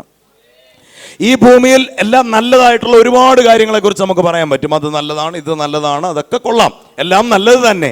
പക്ഷേ അധികം നല്ലത് നിത്യമായതാ, അത് സ്വർഗീയമായതാ. സ്തോത്രം. അതിനുവേണ്ടിയാണ് അവർ ശ്രമിച്ചുകൊണ്ടിരുന്നത്. സ്തോത്രം. വേഗത്തിൽ മുമ്പോട്ട് വരാം. ഇങ്ങനെ ഈ 3 കാര്യങ്ങളിൽ അവർ പെർഫെക്റ്റ് ആയിരുന്നു. ഈ 3 കാര്യങ്ങൾ പെർഫെക്റ്റ് ആയിക്കഴിഞ്ഞപ്പോൾ കർത്താവ് അവരെക്കുറിച്ചൊരു സാക്ഷ്യം പറഞ്ഞ സാക്ഷ്യമാണ് അടുത്ത വാക്യത്തിൽ എഴുതിയിരിക്കുന്നത്. വേഗത്തിലൊന്ന് വായിച്ചാട്ടെ. ആകയാൽ ദൈവം അവരുടെ ദൈവമെന്ന് വിളിക്കപ്പെടുവാൻ ലജ്ജിക്കുന്നില്ല. അപ്പോൾ ഈ 3 ഗുണങ്ങൾ അവർക്കുണ്ടായപ്പോൾ ദൈവം പറഞ്ഞു, ഞാൻ ഇവരുടെ ദൈവം എന്ന് വിളിക്കപ്പെടാൻ ലജ്ജിക്കുന്നില്ല. ഈ 3 ഗുണങ്ങൾ ഇല്ലാത്തവര് എൻ്റെ ദൈവമേ എന്ന് വിളിച്ചാൽ, എൻ്റെ ദൈവമേ എന്ന് വിളിച്ചാൽ ദൈവം എന്ത് ചെയ്യുന്നുണ്ടപ്പോ? ലജ്ജിക്കുന്നുണ്ടെന്നാണ് അതിൻ്റെ അർത്ഥം. ഈ ഭൂമിയിൽ ഞാൻ കുറച്ചുകൂടെ നേടും, ഈ ഭൂമിയിൽ കുറച്ച് കാര്യങ്ങൾ കൂടെ ഞാൻ അവകാശമാക്കും എന്നൊക്കെ പറഞ്ഞുകൊണ്ട് നടക്കുന്നവൻ വൈകുന്നേരം വന്നിരുന്ന് എൻ്റെ ദൈവമേ എന്ന് വിളിക്കുമ്പോൾ കർത്താവ് എന്ത് ചെയ്യുന്നുണ്ട്? ലജ്ജിക്കുന്നുണ്ടെന്ന് ആ വാക്യത്തിൻ്റെ അർത്ഥം. വിട്ടുപോകുന്നതിനെ എപ്പോഴും എടുത്തു പറഞ്ഞുകൊണ്ട്, സ്തോത്രം അല്ലേ, പലരും പറയുന്നത് ഞാൻ കേട്ടിട്ടില്ലേ, ഞാൻ പണ്ട് അങ്ങനെയായിരുന്നു, ഞാൻ പണ്ട് ആ നാടിനെ വിറപ്പിച്ച് നടന്നയാളാണ്, ഞാൻ അതാണ് ഇതാണെന്നൊക്കെ പറഞ്ഞ് തകർക്കുന്ന കണ്ടിട്ടില്ലേ? എന്തിന്? നിന്റെ കഴിവ് കൊണ്ടാണോ നീ ഇതിനകത്ത് വന്നേ? നിന്റെ മിടുക്ക് കൊണ്ടാണോ ഇതിനകത്ത് വന്നേ?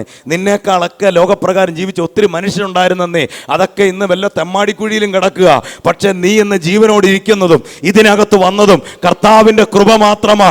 അല്ലാതെ നീ ഏറ്റവും വലിയ തരികട കാണിച്ചത് കൊണ്ടല്ല നീ ഇതിനകത്ത് വന്നത്. കർത്താവിന് നിന്നോട് തോന്നിയ കൃപ മാത്രമാ. വിട്ടുപോകുന്നതിനെ ഓർത്തുകൊണ്ടിരുന്നാൽ മടങ്ങിപ്പോകുമെന്നതിൽ യാതൊരു സംശയവുമില്ല. ഇന്നല്ലെങ്കിൽ നാളെ മടങ്ങിപ്പോകാൻ സാധ്യതയുണ്ട്. നിന്റെ ദൈവം, ഞാൻ നിന്റെ ദൈവം. സ്തോത്രം. ആ ഒരു വാക്ക് കർത്താവ് പറഞ്ഞ് നമ്മൾ രക്ഷപ്പെട്ടെന്നേ. സ്തോത്രം. ആ വാക്ക് പറയണമെങ്കിൽ ഈ 3 ഗുണങ്ങൾ ഉണ്ടായിരിക്കണം. അവർ വിട്ടുപോകുന്നതിനെ ഓർത്തില്ല. ഈ ഭൂമിയിൽ ഞങ്ങൾ അന്യരും പരദേശികളും എന്ന ബോധ്യം അവർക്കുണ്ടായിരുന്നു. മൂന്നാമതായി, അവരോ ഏറ്റവും നല്ലതായി നിത്യതയെ കണ്ടു. അവരേറ്റവും നല്ലതെന്ന് തിരിച്ചറിഞ്ഞ ഒറ്റ കാര്യമുള്ളായിരുന്നു, അത് നിത്യതയായിരുന്നു, അത് ദൈവരാജ്യമായിരുന്നു. സ്തോത്രം. അത് സ്വർഗീയമായതായിരുന്നു. സ്തോത്രം. ഈ 3 ഗുണങ്ങൾ ഉള്ളവരെന്ന് കർത്താവ് പറയുകയാം. അവൻ അവരുടെ ദൈവം എന്ന് വിളിക്കപ്പെടുവാൻ ലജ്ജിക്കുന്നില്ല. അടുത്ത വാക്യം, അവൻ അവർക്കായി ഒരു നഗരം ഒരുക്കിയിരിക്കുന്നുവല്ലോ. സ്തോത്രം. കൈവിടപ്പെട്ടു പോകുന്നില്ല. ഈ 3 ഗുണങ്ങൾ ഒരു വ്യക്തിയിൽ വെളിപ്പെട്ടു വരുമ്പോൾ അവിടെ സംഭവിച്ചത് എന്താണ്? അവൻ അവർക്കായി ഒരു നഗരം ഒരുക്കി. Price the Lord. പക്ഷേ അവർ വില കൊടുക്കേണ്ടതായി വന്നു. അവർ റിജക്ഷൻ അനുഭവിക്കേണ്ടതായി വന്നു. അവർ നിന്ന അനുഭവിക്കേണ്ടതായി വന്നു. അവർ പരിഹാസമേൽക്കേണ്ടതായി വന്നു. ലോകത്തുനിന്ന് പലരും അവരെ മാറ്റി നിർത്തപ്പെടേണ്ടതായിട്ട് വന്നു. പക്ഷേ ദൈവം കൈവിട്ടില്ല. അവൻ അവർക്കായി ഒരു നഗരം ഒരുക്കി. അവൻ അവർക്കായി അവിടെ ഒരു നഗരം ഒരുക്കപ്പെടുവാനിടയായി തീർന്നു. പ്രിയരെ, നമ്മുടെ വെളിപ്പാട്, നമ്മുടെ കാഴ്ചപ്പാട് എല്ലാം അതായിരിക്കട്ടെ. ആ നിത്യതയായിരിക്കട്ടെ, ആ സ്വർഗീയമായതായിരിക്കട്ടെ. സ്തോത്രം. ഈ ലോകത്തിൽ കാണുന്നതിൻ്റെ പുറകെ ഒന്നും ഓടിപ്പോകാതെ ഉണ്മാനും ഉടുപ്പാനും ഉണ്ടെങ്കിൽ മതി എന്ന് വെക്കുക. വയലിലെ താമരയെ നോക്ക്. യേശു പറഞ്ഞ വാക്കാ, നീ വയലിലെ താമരയെ നോക്കിയേ, എന്തൊരഴകാ അതിന്. Price the Lord. പക്ഷേ ഇതൊന്നും സ്വന്തമായി അതുണ്ടാക്കിയെടുക്കുന്നതല്ല. ഇതിന് വേണ്ടിയതെല്ലാം ദൈവം കൊടുക്കുന്നതാണ്. ആകാശത്തിലെ പറവകളെ നോക്ക്. അത് അവയ്ക്ക് വേണ്ടി വിതയ്ക്കുന്നില്ല, കൊയ്യുന്നില്ല, കളപ്പുരയിൽ ശേഖരിച്ച് വെക്കുന്നുമില്ല. അതുകൊണ്ട് പട്ടിണി മരണം അവരുടെ ഇടയിൽ നടക്കുന്നുമില്ല. കാരണം ദൈവം അവർക്ക് വേണ്ടിയതെല്ലാം തക്ക സമയത്ത് കൊടുക്കുന്നുണ്ട്. പ്രിയമുള്ളവരെ, സ്തോത്രം. അങ്ങനെ ചെറിയൊരു കുരുകിലിനെ പോലും ദൈവം മറന്നു പോകാതെ സംരക്ഷിക്കുന്നുവെങ്കിൽ നമ്മെ എത്രത്തോളം അവൻ സംരക്ഷിക്കും, നമ്മളെ എത്രത്തോളം നടത്തും. നമ്മൾ അതിൻ്റെ പുറകെ ഓടണ്ടെന്നേ, അത് നമ്മുടെ പുറകെ ഓടിക്കോളും. Price the Lord. നമ്മൾ ഈ ഭൂമിയിൽ അനുഭവിക്കേണ്ട എല്ലാ നന്മകളും കർത്താവ് നമുക്ക് തരാൻ വിശ്വസ്തൻ തന്നെയാ. എന്നാൽ നമ്മുടെ ലക്ഷ്യം നിത്യതയായിരിക്കട്ടെ. നമ്മുടെ ലക്ഷ്യം നിത്യതയായിരിക്കട്ടെ. നമ്മുടെ കണ്ണുകളെല്ലാം ദൈവസ്ഥലം നടച്ചേ.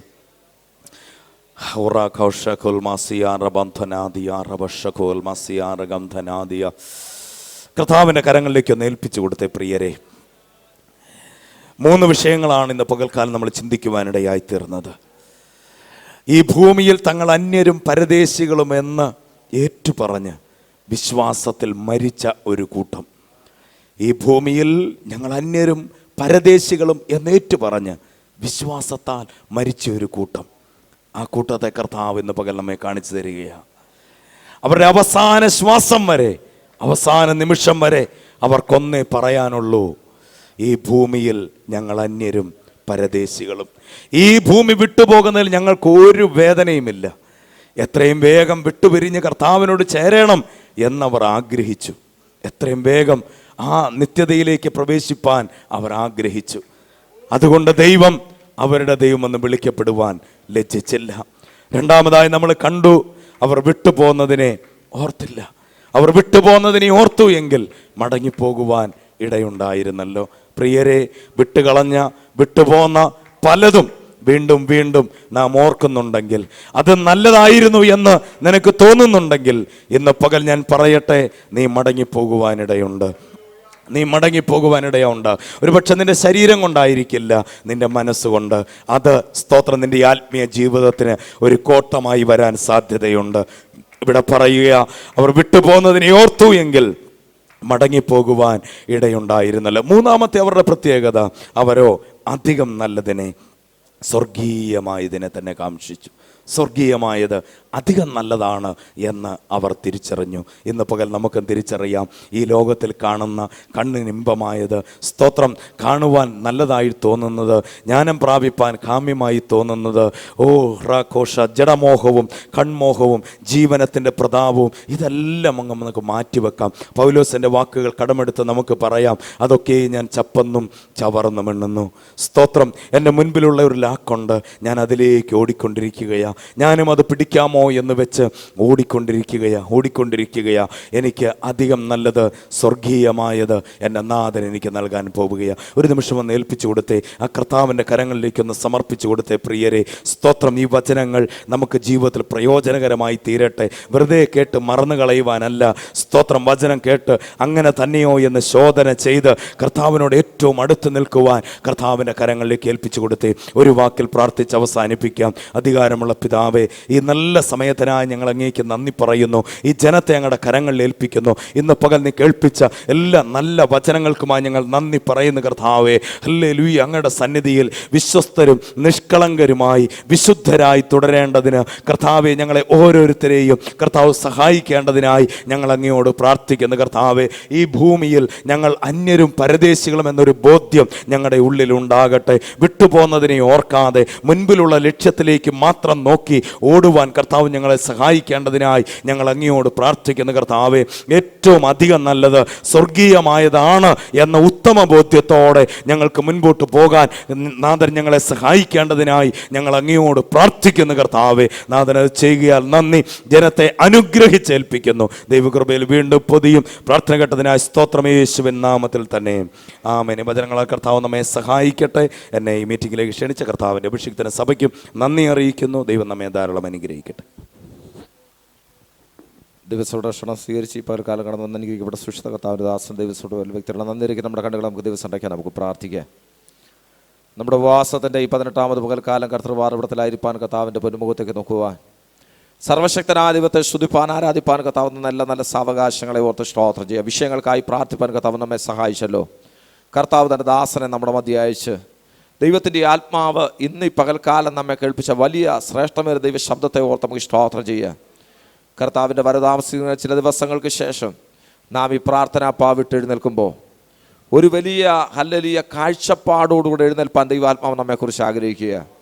നാം ഇവിടെ കടന്നു വന്ന് 21 ദിവസം മുടങ്ങാതെ വന്നു എന്നുള്ളതോ, 21 ദിവസം ഉപവസിച്ചു എന്നുള്ളതോ, 21 ദിവസം കൈയടിച്ചു എന്നുള്ളതോ, പ്രാർത്ഥിച്ചു എന്നുള്ളതോ ഒന്നുമല്ല ഇതിനപ്പുറത്തെ ലക്ഷ്യം.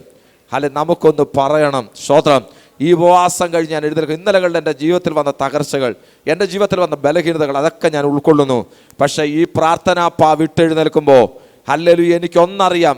പ്രാർത്ഥനാ വിട്ടെഴുന്നേൽക്കും മാത്രമല്ല, ഇപ്പം മുതൽ എനിക്കൊന്നറിയാം, എൻ്റെ ദൈവം ഒന്ന് പറയണം, ഞാൻ നിന്റെ ദൈവമെന്ന് പറയുന്ന അതിന് അവൻ അഭിമാനം തോന്നണം എന്ന് എത്ര പേര് ഇന്ന് പകൽക്കാലം തീരുമാനിക്കും. ഈ ലോകത്തിൽ നിന്ന് നേടിയെന്നുള്ളതല്ല, ഈ ലോകത്തിൽ നമുക്ക് എന്തുണ്ടെന്നുള്ളതല്ല, സ്വർഗം നമ്മെ കൊണ്ട് അഭിമാനിക്കുന്ന ഒരു വലിയ കാഴ്ചപ്പാടിന് ദൈവത്തിൻ്റെ ആത്മാവ് നൽകിയല്ലോ. അവർ അന്യരും പരദേശികളെന്ന് അവർ പറഞ്ഞു. ഒരു യാക്കോബ് പറഞ്ഞൊരു വാക്കുണ്ട്, എന്ന് ഞാൻ എൻ്റെ സ്വന്തം വീടിന് വേണ്ടി കരുതും. ദൈവമൈതലെ നാം ഓടുന്നതും അധ്വാനിക്കുന്നതും ഈ ലോകത്തിലെ നശിച്ചുപോകുന്നതിന് വേണ്ടിയാണോ, അതോ നമ്മുടെ സ്വന്തം ഭവനത്തിന് വേണ്ടിയാണോ? ഓരോ ദിവസവും ഓരോ നിമിഷം നാം പറയേണ്ടത്, ഇന്നല്ലെങ്കിൽ നാളെ ഞാൻ ഈ ലോകം വിട്ടുപോകേണ്ട വ്യക്തിയാണ്, ഞാൻ അന്യനും പരദേശിയുമാണെന്ന് പറയാനുള്ള ഒരു കാഴ്ചപ്പാട്. Hallelujah, hallelujah, hallelujah. സ്വർഗമായതിനെ തന്നെ കാംക്ഷിക്കുന്ന, അധികം നല്ലതിനെ തന്നെ കാംക്ഷിക്കുന്ന ഒരു വലിയ കാഴ്ചപ്പാട്.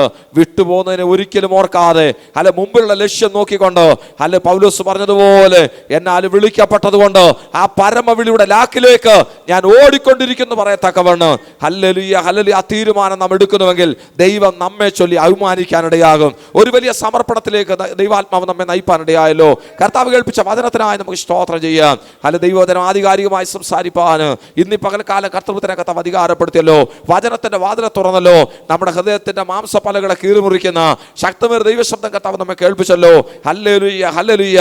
വീണ്ടെടുക്കപ്പെട്ട സന്തതിയായി, സ്വർഗത്തിന് അഭിമാനമുള്ള സന്തതിയായി തീരുവാൻ നിങ്ങളുടെ പിതാവ് സൽഗുണ പൂർണ്ണരായിരിക്കുന്ന പോലെ നിങ്ങൾ സൽഗുണ പൂർണ്ണരായിരിക്കുന്ന മനപ്രകാരം ദൈവത പ്രകാരം ജീവിപ്പാൻ നമ്മെ ദൈവകരങ്ങളിൽ നമുക്ക് സ്തോത്രം ചെയ്യാം. വചന സംസാര കർത്തൃത്വത്തിനെ കുടുംബമായി ഓർത്ത് നമുക്ക് സ്തോത്രം ചെയ്യാം. കുടുംബമായി കർത്താവ് മാനിക്കണനായി എല്ലാ പരിണാസത്തെ വിടുവിക്കണനായി നമുക്ക് ദൈവത്തോടെ പ്രാർത്ഥിക്കാം. ദൈവസ്ഥലായ ദൈവദാസന്മാരെ ദൈവജനത്തെ ഓർത്ത് നമുക്ക് സ്തോത്രം ചെയ്യാം. പൂർണ്ണമായി വസിക്കുന്ന, ഭാഗ്യമായി വസിക്കുന്ന എല്ലാ കർത്തൃദാസദാസന്മാരെ കർത്താവ് ബലപ്പെടുത്തുവാൻ, ശക്തമേറിയ ദൈവസാന്നിധ്യം കർത്താവ് പകരുവാൻ നമുക്ക് ദൈവത്തോടെ പ്രാർത്ഥിക്കാം. ഒരു സെക്ഷനെ ഓർത്ത് നമുക്ക് പ്രാർത്ഥിക്കാം. നാം എല്ലാവരും ആത്മാവി സ്തോത്രത്തോടെ ദിവസത്തിലായിരിക്കുമ്പോൾ കർത്താവിന്റെ വിലദാസ പാസ്റ്റർ ജേക്കബ് നേശമണി അവർ മുമ്പോട്ട് കടന്നു വന്ന് പ്രാർത്ഥിച്ച് ഈ സെക്ഷൻ അവസാനിപ്പിക്കുമല്ലോ.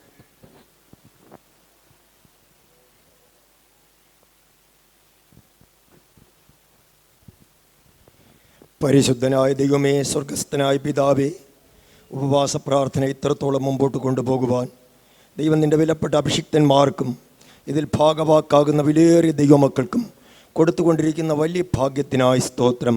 ഇടവേളകളിൽ ഞങ്ങൾക്ക് സന്തോഷമല്ലാത്ത പല കാര്യങ്ങളും സംഭവിച്ചെങ്കിലും ഈ ഉപവാസം മുറിഞ്ഞു പോകാതെ തുടരുവാൻ നിൻ്റെ ദാസന്മാർക്ക്, നിൻ്റെ സഭയ്ക്ക് കൊടുത്ത വിലയേറിയ അനുഭവങ്ങൾക്കായി, നന്മകൾക്കായി, പകർച്ചകൾക്കായി, ദൈവസ്നേഹത്തിനായി സ്തോത്രം. കർത്താവേ, ഈ സഭയിൽ സൂക്ഷിക്കുന്ന ദൈവത്തിൻ്റെ വിലപ്പെട്ട ദാസന്മാർ, പ്രത്യേകിച്ച് പ്രധാനമായി സൂക്ഷിക്കുന്ന ദൈവത്തിൻ്റെ ദാസൻ ദീർഘമായി ഉപവസിക്കുന്നുണ്ടല്ലോ. നിൻ്റെ ഭൃത്യന്മാരെ, നിൻ്റെ മക്കളെ, നിൻ്റെ ദാസീദാസന്മാരെ ബലത്തോടെ കാക്കണമേ, കൃപയോടെ സൂക്ഷിക്കണമേ. ആലോചനയുടെ പകർച്ചകളും ആരാധനയുടെ ഉറവുകളും അഭിഷേകത്തിൻ്റെ പുതുക്കങ്ങളും സ്വർഗീയ ദർശനം കൊടുത്തു മാനിക്കണമേ. ഇന്ന് പ്രത്യേകിച്ച് നിൻ്റെ വിലപ്പെട്ട അഭിഷിക്തനെ ഞങ്ങളുടെ മധ്യത്തിൽ അയച്ച് മുഖം നോക്കാതെ ദൈവം കൊടുത്ത ശ്രേഷ്ഠമായ ശബ്ദങ്ങൾ ഞങ്ങളോട് അറിയിപ്പാൻ നീ കൃപ കൊടുത്തല്ലോ കർത്താവേ. പലരും മുഖം നോക്കിക്കൊണ്ട് ഉപദേശത്തിൻ്റെ കട്ടിയായ ഭാഗങ്ങൾ അറിയിക്കാതെ ജനത്തെ ചതിച്ചുകൊണ്ടിരിക്കുമ്പോൾ ഇന്ന് പകൽക്കാലം ദൈവം കൊടുത്ത ശബ്ദം തിട്ടമായി ഞങ്ങളെ വിളിച്ചറിയിച്ച് കേൾപ്പിച്ചല്ലോ. ജഡത്തിൻ്റെ പ്രവൃത്തികളെ അതിൻ്റെ രാഗമോഹങ്ങളുടെ ഉരിഞ്ഞു കളഞ്ഞിട്ട് ദൈവമേ സ്വർഗീയ സൽഗുണങ്ങളെ ധരിക്കുവാൻ ആഹ്വാനം ചെയ്ത് അറിയിച്ച ബലിയരുളപ്പാടുകൾക്കായി സ്തോത്രം. ദൈവമേ, ഞങ്ങളെ കേൾപ്പിച്ച ആ 3 സന്ദേശങ്ങളും അതുപോലെ ഉൾക്കൊണ്ടുകൊണ്ട് ദൈവമേ ഞങ്ങൾ ലഭിച്ചു കഴിഞ്ഞു വന്നു. തികഞ്ഞവരായി എന്നോ അല്ല, പിടിക്കാമോ എന്ന് വെച്ച് പിന്തുടരുന്നതേ ഉള്ളൂ എന്ന് 3-ാം സ്വർഗത്തോളം എടുക്കപ്പെട്ട് മടങ്ങി വന്ന മനുഷ്യനായി ജീവിച്ച പൗലോസ് ഞങ്ങൾക്ക് ആഹ്വാനം തന്നെങ്കിൽ ഇന്ന് കേട്ട വിലപ്പെട്ട ശബ്ദങ്ങളെ അതുപോലെ ഉൾക്കൊണ്ടുകൊണ്ട് ഞങ്ങളുടെ ജീവിതയാത്ര മുമ്പോട്ട് നടത്തുവാൻ ഞങ്ങളെ സഹായിക്കുമാറാകണമേ. സന്ദേശം അറിയിച്ച വിലപ്പെട്ട അഭിഷിക്തനെയും കർത്താവേ അനേക മണ്ഡലങ്ങളിൽ തേസോട് നിർത്തി അക്കരയത്തോളം കാക്കുവാൻ ഞങ്ങൾ ദൈവത്തോട് പ്രാർത്ഥിക്കുന്നു. ഞങ്ങളും അതുതന്നെ പറയുന്നു കർത്താവേ, അധികം നല്ലതിനെ സ്വർഗീയമായതിനെ കാക്ഷിച്ചുകൊണ്ട് വിട്ടുപോകുന്നതിനെ ഓർക്കാതെ പ്രൈസ് ഗോഡ് ദൈവിക ദർശനത്തോടു കൂടെ ഞങ്ങളായിരിക്കാൻ ഞങ്ങൾക്ക് ഭാഗ്യം തരുമാറാകണമേ. ദൈവം അങ്ങനെ ചെയ്യുന്നത് കൊണ്ട് സ്തോത്രം. തുടർന്ന് നടക്കുന്ന ആരാധനകളിലെല്ലാം ദൈവസാന്നിധ്യം ഉണ്ടായിരിക്കണം. ശനിയാഴ്ച വരെയും നിന്റെ മക്കൾക്ക് വിവാസമുണ്ടല്ലോ കർത്താവേ. ബലക്ഷയം കൂടാതെ ശക്തിയോടെ ഊർജ്ജസ്വലതയോടെ രാത്രികാലങ്ങളിൽ ദിവ്യ ശക്തി കൊടുത്തുകൊണ്ട് സ്വർഗീയ പോഷണം കൊടുത്തുകൊണ്ട് നിന്റെ മക്കളെ കർത്താവ് അനുഗ്രഹിച്ച് കാത്തു സൂക്ഷിക്കുമാറാകണമേ. ഞങ്ങളുടെ PMG പ്രസ്ഥാനം ഇത് നിമിത്തം ഒന്ന് പുതുക്കി പണിയപ്പെടത്തക്കവണ്ണം ഈ പാളയം സഭ എന്ന് വേണ്ട ഈ പട്ടണം ഇതിലൂടെ ഒന്ന് തട്ടി ഉണർത്തപ്പെടത്തക്കവണ്ണം പ്രൈസ് ഗോഡ് പാപത്തിന്റെ ചതിക്കെണികൾ ജഡത്തിന്റെ അഭിലാഷങ്ങൾ എല്ലാം കർത്താവ് എരിഞ്ഞു മാറത്തക്കവണ്ണം കർത്താവേ അവിടുത്തെ കരം ഞങ്ങൾക്ക് അനുകൂലമായി നീട്ടുമാറാകണമേ. ഞങ്ങൾ വേദനപ്പെടുന്ന ഭാഗങ്ങളുണ്ട്, ഞങ്ങൾ നോക്കി നോക്കി കരയുന്ന ഭാഗങ്ങളുണ്ട്, ഞങ്ങൾ ചിന്താകുലപ്പെട്ടു പോകുന്ന ഭാഗങ്ങളുണ്ട്. അവിടെയെല്ലാം ഇന്ന് ഞങ്ങൾ കേട്ടതുപോലെ ഒരു കുരുകിലിനെ പോലും അറിഞ്ഞ് സഹായിക്കുന്ന ദൈവം, മൃഗങ്ങൾക്കും കരയുന്ന കാക്കക്കുഞ്ഞുങ്ങൾക്കും അതതിൻ്റെ ആഹാരം കൊടുക്കുന്ന ദൈവം, ഞങ്ങളെ അറിഞ്ഞ് സഹായിപ്പാൻ, ഞങ്ങളെ മനസ്സലിഞ്ഞ് താങ്ങുവാൻ. കരയണ്ട എന്ന് പറഞ്ഞിട്ട് അവൾ നോക്കിക്കരഞ്ഞ മഞ്ചത്തെ തൊട്ട ആ യേശു ഞങ്ങളുടെ വിഷയങ്ങളെ തൊട്ട് ഞങ്ങളെ കരയണ്ട എന്ന് പറഞ്ഞ് ഞങ്ങളെ സ്നേഹിക്കുന്ന കർത്താവ് ഇറങ്ങി വന്ന് ഞങ്ങളെ സഹായിക്കുമാറാകണമേ. ദൈവം അങ്ങനെ ചെയ്യണമേ. ആവശ്യഭാരങ്ങളിലും ബുദ്ധിമുട്ടുകളിലും വേദനകളിലും രോഗാർത്ഥമായ അവസ്ഥകളിലും തലമുറ ചൊല്ലിയും മറ്റ് വിഷയങ്ങളിലൊക്കെ വേദനപ്പെടുന്ന അനേകം പേരുണ്ടല്ലോ ദൈവമേ. വേദനകൾ അറിഞ്ഞ് സഹായിക്കുന്ന, ഭാരങ്ങൾ അറിഞ്ഞ് ഞങ്ങളെ ചുമക്കുന്ന, പ്രൈസ് ഗോഡ് ഞങ്ങളെ വഹിക്കുന്ന, ഞങ്ങളെ സ്നേഹിക്കുന്ന, ഞങ്ങൾക്കായി കരുതുന്ന ഒരു ദൈവം ഞങ്ങൾക്കുള്ളത് കൊണ്ട് സ്തോത്രം. ഞങ്ങളുടെ പ്രാർത്ഥന കേട്ടത് കൊണ്ട് സ്തോത്രം. യേശുവിൻ്റെ രക്തത്തിൽ മുദ്രയിട്ട് യേശുവിൻ്റെ നാമത്തിൽ പ്രാർത്ഥിച്ച് ഞങ്ങൾ അനുഗ്രഹിച്ച് അവകാശം ദൈവത്തിൽ നിന്ന് പ്രാപിക്കുന്നു. അങ്ങനെ ചെയ്തത് കൊണ്ട് സ്തോത്രം. അധികം ഞങ്ങളെ ബലപ്പെടുത്തുന്നത് കൊണ്ട് സ്തോത്രം. കർത്താവേ ആ ഹോരേബോളം ചെല്ലുവാൻ അരമുറുക്കി ആ കർത്താവേ ഏലിയാവിനെ ഓടിച്ചതുപോലെ ഈ ദിവസങ്ങളിൽ ഈ ഇരിപ്പ് ഞങ്ങളുടെ അരമുറുകി അഭിഷേകം പ്രാപിച്ച് ആ ഹോരേബോളം എത്തുന്ന വിലയേറിയ അനുഭവങ്ങളിലാക്കി തീർക്കുന്നതുകൊണ്ട് സ്തോത്രം. യേശു കർത്താവിൻ്റെ വിലയേറിയ നാമത്തിൽ ഞങ്ങൾ അപേക്ഷിക്കുമ്പോൾ ദയവായി ചെയ്തുകൊള്ളുമേ പിതാവേ. ആമീൻ.